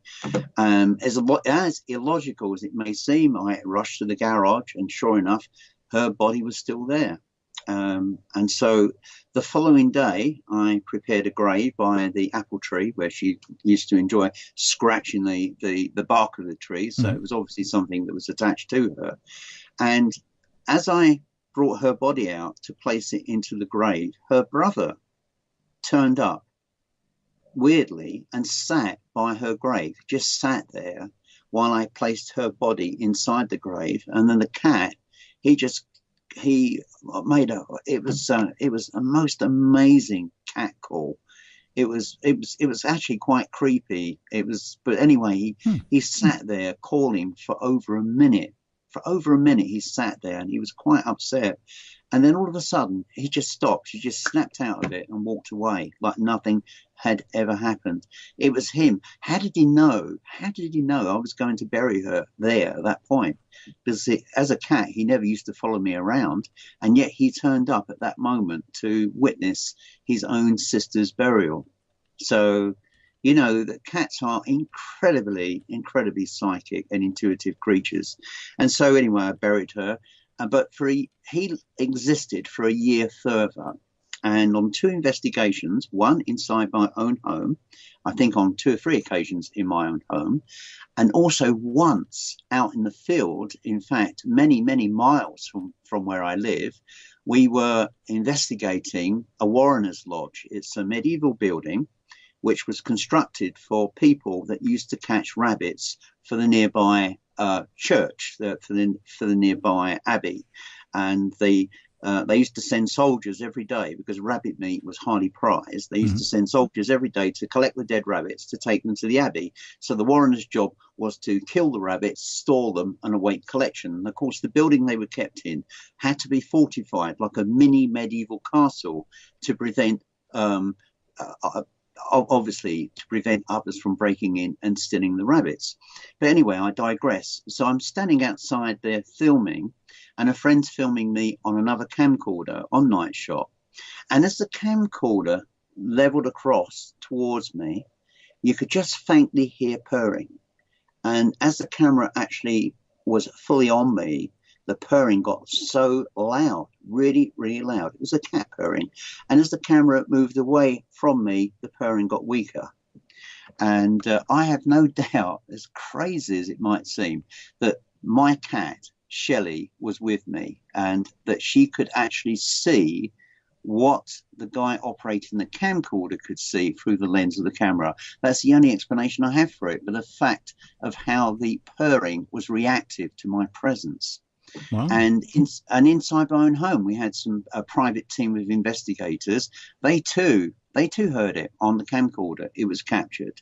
So I shared all these various instances on YouTube, and of course, it led me open to an avalanche of hate. That isn't a cat. That's the motor of your camcorder wearing out. Case finished. Well, in point of fact, I was using 3 camcorders, and I'm still using 2 of them now, and none of them had wall motors. They were functioning fully correctly. And after my cat Jamie passed, the purring stopped. I was no longer picking it up while I was out filming. And so I'm sharing all this information, but you know, at some point you think you cannot convince everybody of what you're sharing or experiencing, because a lot of people are either blinded to it because of their own personal or religious beliefs, or they're just plain terrified of it, and they're just trying to distance themselves from it by pushing it away. Yeah. And then, of course, there's another group of people, people that also have their own paranormal presences on YouTube, and they have these little attack sites which they use to attack other people's work.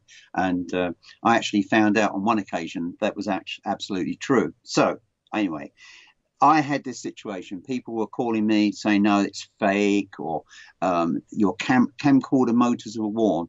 But it all stopped. It all stopped when Jamie died. And I think she was around me as spirit until he passed on. In other words, she was probably waiting for him. But it was so weird and so wonderful. And in fact, it was also verified by a group of independent people who have never been to my home before.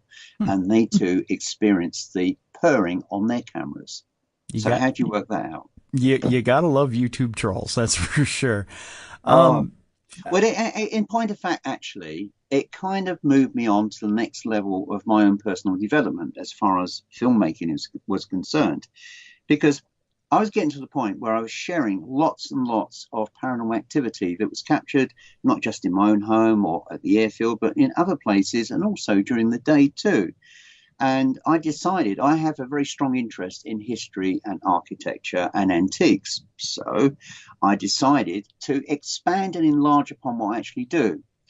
Because I also feel that when you're investigating the paranormal, you're actually treading from this present world into another world, into the past. Mm-hmm. And that, of course, all these paranormal events are linked to history. And so what I decided to do was to dress more conservatively, to give people a feel of a person from the past coming to the present and sharing the history, paranormal history, architecture, whatever, as part of the whole discourse for this particular show. And then also looking for paranormal activity, which I've been very, very successful in doing, and I've been able to share on a number of these productions. I call them para-documentaries, and I've been able to combine all these elements together to give a full roadshow for anybody who's never been to that building. They not only do they know the history, not only do they know the ghost lore, but they're also experiencing some of the beautiful objects inside that building and also paranormal activity. So it's quite a more full-bodied experience. But the important thing here, of course, is I'm not open to scorn and ridicule from the skeptics, because a number of skeptics actually enjoy watching my work as I'm relating the history and the locations to camera. They're not interested in the paranormal side, but they're interested in the historic side. So I'm combining, if you like, skeptic believers and non-believers are actually following my work. So, and I've been able on some occasions to actually draw complete skeptics into becoming complete believers. Well, so, Chris, let's take our break here. I've achieved something. Let's take a break here. When we come back, let's talk a little bit about those para-documentaries and some of the things you've covered. We'll do that when we come back. Chris Halton is our guest. His website is haunted-earth.org. And when we come back, we'll talk about those para-documentaries right here on Darkness Radio. It is Hollywood Forever is the card. Hollywood Brian Sager is retiring after tomorrow night. He's our U.S. champion. He's defending the belt against the ex-convict Damian Graves, his best friend and tag team partner. Of course, I set that up because I'm the vice president and I'm a jerk sometimes. But that is his last match tomorrow night. Go out and see that. The heavyweight title and the tag team championships will be defended out there as well tomorrow night. And the IWI Hall of Fame induction ceremony will take place tomorrow night. Brandon Hayes, Lethal X, Logan Lasher, and Kathy Carlson will all be inducted tomorrow night. Tickets are available at moundstheater.org. Your VIP tickets and discount general admission tickets are available there. Once again, moundstheater.org. Doors open at 6:45, and the bell time is at 7:30 there at the Mounds Theater. Moundstheater.org is where you get your tickets up until tomorrow morning. Our guest is Chris Halton. You can check him out at haunted-earth.org. Now, Chris, before the break, we were talking about these para-documentaries that you make, where you get in the spirit of the place that you're investigating. You reveal the history, you get in costume, and you also do a bit of a paranormal investigation as well, tying the history of the building in with what you find as far as the paranormal goes in that location. Give us an idea of where you take people in these para-documentaries. What locations have you gone to? Well, I think a great percentage have been medieval churches, for example.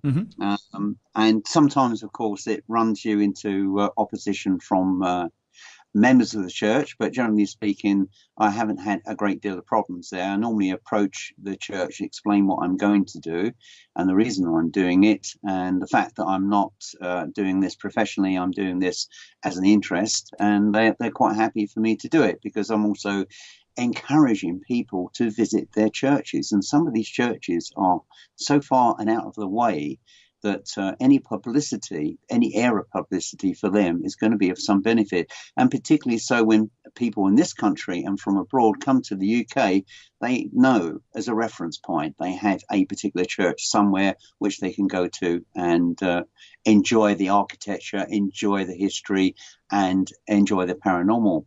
And most churches, particularly in remote areas, they tend to leave them unlocked during the day, and there's nobody there, so you can generally work there, quite without being disturbed by anybody. But of course, occasionally people do call in. Other places I've filmed at have been ruins of historic buildings, and particularly a castle I did a paradocumentary at Baconsthorpe in Norfolk. And that was a fairly remote ruin with an actual tower surrounded, with a castle surrounded by a moat, although the castle itself was in a state of abject dereliction. But we went back during the evening, and in the gatehouse, boy, did we capture some amazing light forms which were flying around inside there. Really, really amazing light forms. And then, of course, the problem is with most of the stuff that I do, technically I would be trespassing, because in most places, particularly at night, you would never get permission to go there. And so you tend to go down there, you tend to snuck down there without being seen in order to do it. And it kind of makes me feel sleazy in that way, because everything I do is quite respectable and above board. Okay. But of course, if you're challenged by somebody who's connected to that location, then obviously they're not going to be very happy. But right. yeah, I mean, these kind of places yield some of the best activity. When I'm actually shooting the daytime paradocumentaries in, for example, the ruins of old castles or old churches, they are can be problematic with visitors that are coming to the site. And what ordinarily happens, for what you would see on camera, maybe just less than half an hour of video, I'm actually there for about 4 or 5 hours, and I end up taking groups of people around and sharing them the knowledge that I have of that particular location. So it's quite, from many different perspectives, I find it quite interesting, and I quite enjoy it. And the reason that I dress in the clothing, I wanted to add a bit of style back to the old school way of paranormal investigation. I tend not to use too many modern devices. I tend to rely upon my own psychic ability, and of course whatever is captured on the camera. And the camera is great, of course, for obviously capturing strange light anomalies, and it's also good for EVP. But one interesting experience, and people will find the video on YouTube, I was actually shooting a paradocumentary at a village which had a ruined medieval church and had a Georgian replacement church nearby. So I was walking between both churches and talking about the history, the paranormal history, blah, blah, blah. As I'm standing outside this ancient pub, which used to be the quarters for monks visiting the abbey that used to be there, an amazing light anomaly flew out of the tree and literally swung all around the top of me and dived directly into my hand and was completely absorbed by my hand. As I'm talking, I didn't experience anything. I didn't see anything.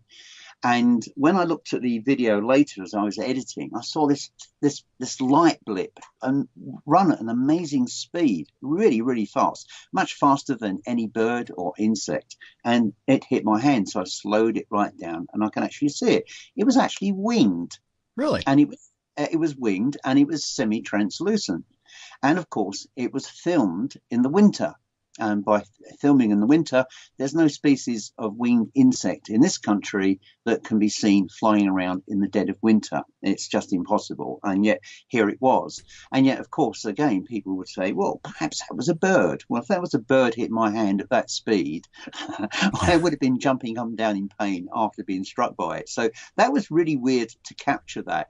But I also visited another church in Norfolk, and the same light anomaly appeared again and flew directly over me. The same light anomaly.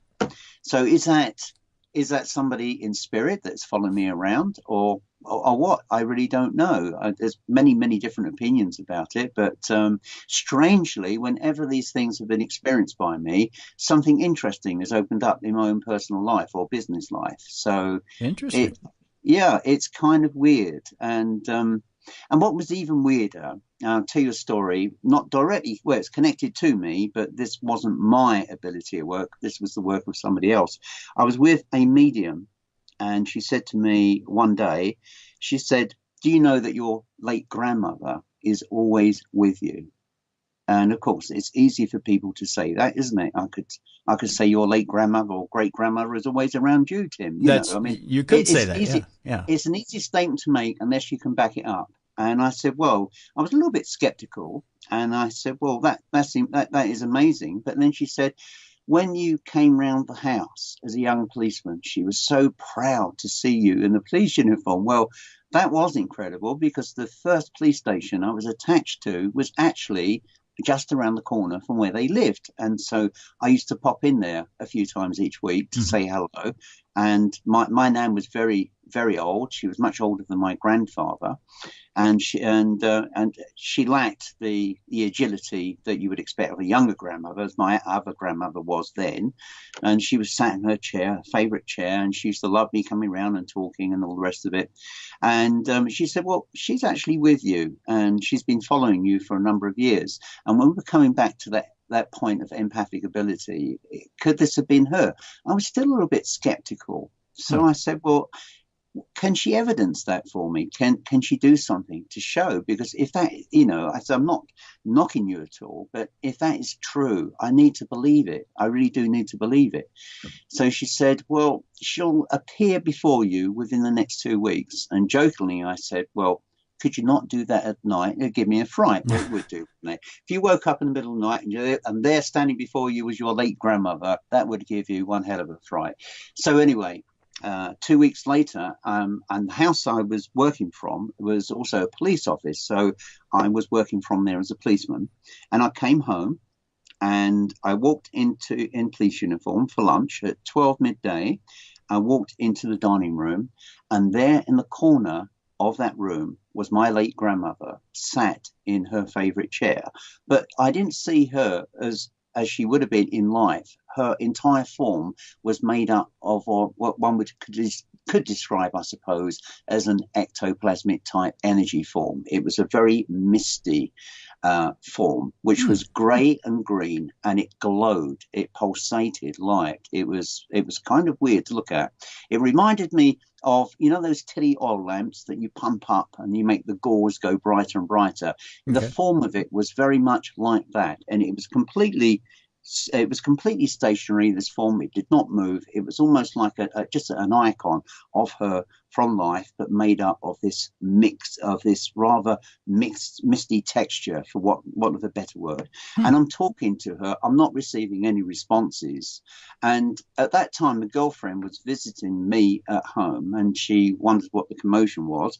So I went out and I said, can you come into the dining room, and can you tell me if you can see anything unusual? And we walked back in there, and she's still sat in the corner in her favorite chair, completely immovable, not moving at all, no sign of any life there. And she said, well, yeah, I can see the skirting board in the corner of the room. So she couldn't see it. So I'm thinking, am I imagining this? And at that moment, my two cats, who I referred to earlier, they both wandered in, and they both stared into the corner of the room. They both cowered down slightly and walked away, and then disappeared out of the door. So my cats could actually see what I was seeing. At 12:15 p.m., the figure just broke up into very fine mist and just gradually dissolved. And within a minute, the entire form had gone.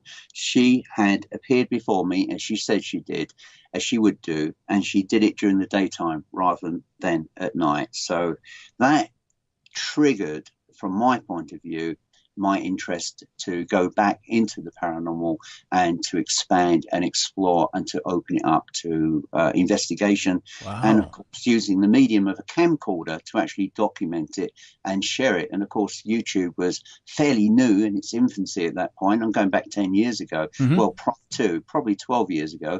So I'm actually sharing stuff then that was very, very basic, very crude, but it was paranormal activity that I was picking up from different locations. Well, but, we have to take a break here, Chris. When we come back, let's talk just briefly about some of the investigations you've done in Chicago. Our guest is Chris Halton, and you can check him out at haunted-earth.org. When we come back, some of the investigations stateside here on Darkness Radio. Everything that Chris has to offer there. Chris, you've been stateside. You've done investigations of Bachelor's Grove, and you have some stuff that happened to you at the Congress Hotel, correct? That's absolutely correct. Well, at the Congress, I was only there for a few days, and I was a guest of Ursula Bielski of Chicago Hauntings. Ursula booked the hotel for me. And so we arrived at the Congress, which I thought was great because I love American history. And you don't see a great deal of it, unfortunately, in a city because buildings are always being knocked down and rebuilt, etc.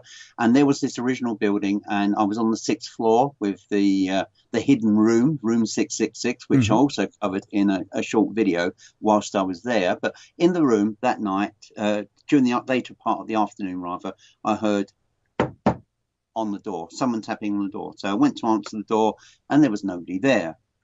So, and I could feel, because when I walk into a room, I can feel immediately whether or not there is a presence. If I go back again and again and again, it lessens. But on the first time I walk into a room, I can feel it. And I could feel a certain tenseness, particularly around the door coming into the room. And anyway, so on the last night, I sat down with the camcorder and I captured the knocks on the door. But even better than that, when I went out to investigate, there was nobody there. But I also recorded some really interesting EVP, which kind of bears testimony to the fact of someone knocking on the door. But if people look at the video on YouTube, they will see that for themselves. So that was that experience. But the most interesting for me was to actually go to Bachelor's Grove. I mean, it's noted to be one of the most haunted cemeteries in the world, and particularly so in the United States. And so many incredible things have been discovered there by investigators. And sadly, of course, I also covered that in the video, the horrendous damage that had been caused to the cemetery. You know, being British, I have an interest, obviously, in the early settlers that went there because they helped form these cities, these towns, and a lot of the people buried there had British names, whether they were Irish, Scottish, Welsh, or whatever. And I was traumatized to see the extent of the damage that had been caused by vandals over the years, and the whole site. And I explained my feelings in the video. It was troubled. The whole place just felt fractured, as though it had been torn apart and then pushed back together again, and it hadn't healed properly. And I could feel all these various emotions. So I went around with Ursula and a few others, and we went round with camcorder, and I picked up some interesting EVP just wandering around the cemetery during the daytime. And of course, as you can imagine, there were quite a few people coming in and out, obviously following through either as visitors or people that had an interest in the paranormal. But it was only after I went to Bachelor's Grove and I examined what I had on camcorder, shared the video, when all these wonderful people came out from the woodwork, as it were, people that have been investigating there for years, and shared with me some amazing photographs and paranormal activity, which they had captured in the form of EVP, light anomalies, or actual photographs of ghosts standing in trees, standing in the woods. So it was just incredible. It's an amazing sight. And so I'm hoping to go back. I've been promised a film crew. If I can go back in April by Ursula, she's going to get that arranged, to go back and shoot a proper paradocumentary, because this was ad hoc. It was literally on a handheld. It wasn't to the standards that I would prefer to work with. So I'm hoping to go back there and carry out a proper investigation, and also to interview some of the key people involved with the history of the site who have captured some amazing activity to camera, and hopefully to be able to share some of it. I think that in some ways the site has received rather a bad reputation from some quarters, and from other quarters I think there's obviously a great deal of skepticism. How can you say that this site is more haunted than any other?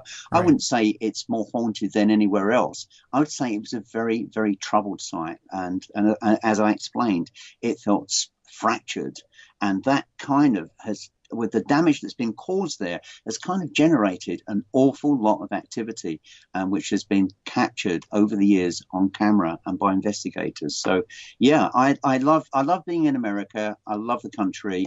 It doesn't feel like, when I go back to the States, it doesn't feel like I'm going to another country. It just feels like I'm going to a different part of my own country. Does that make sense? Makes perfect sense. Yeah. And we'll look forward to seeing that when you finally get that filmed and put up on the channel. Again, Chris, it's Chris Halton Haunted Earth TV for the channel on YouTube, correct?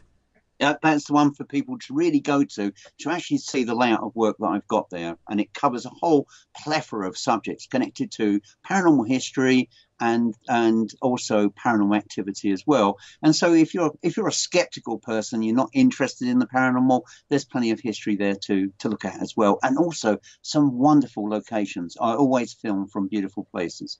All right. Well, Chris, we appreciate you joining us tonight, and thank you very much for taking the time out to talk to us about your investigations.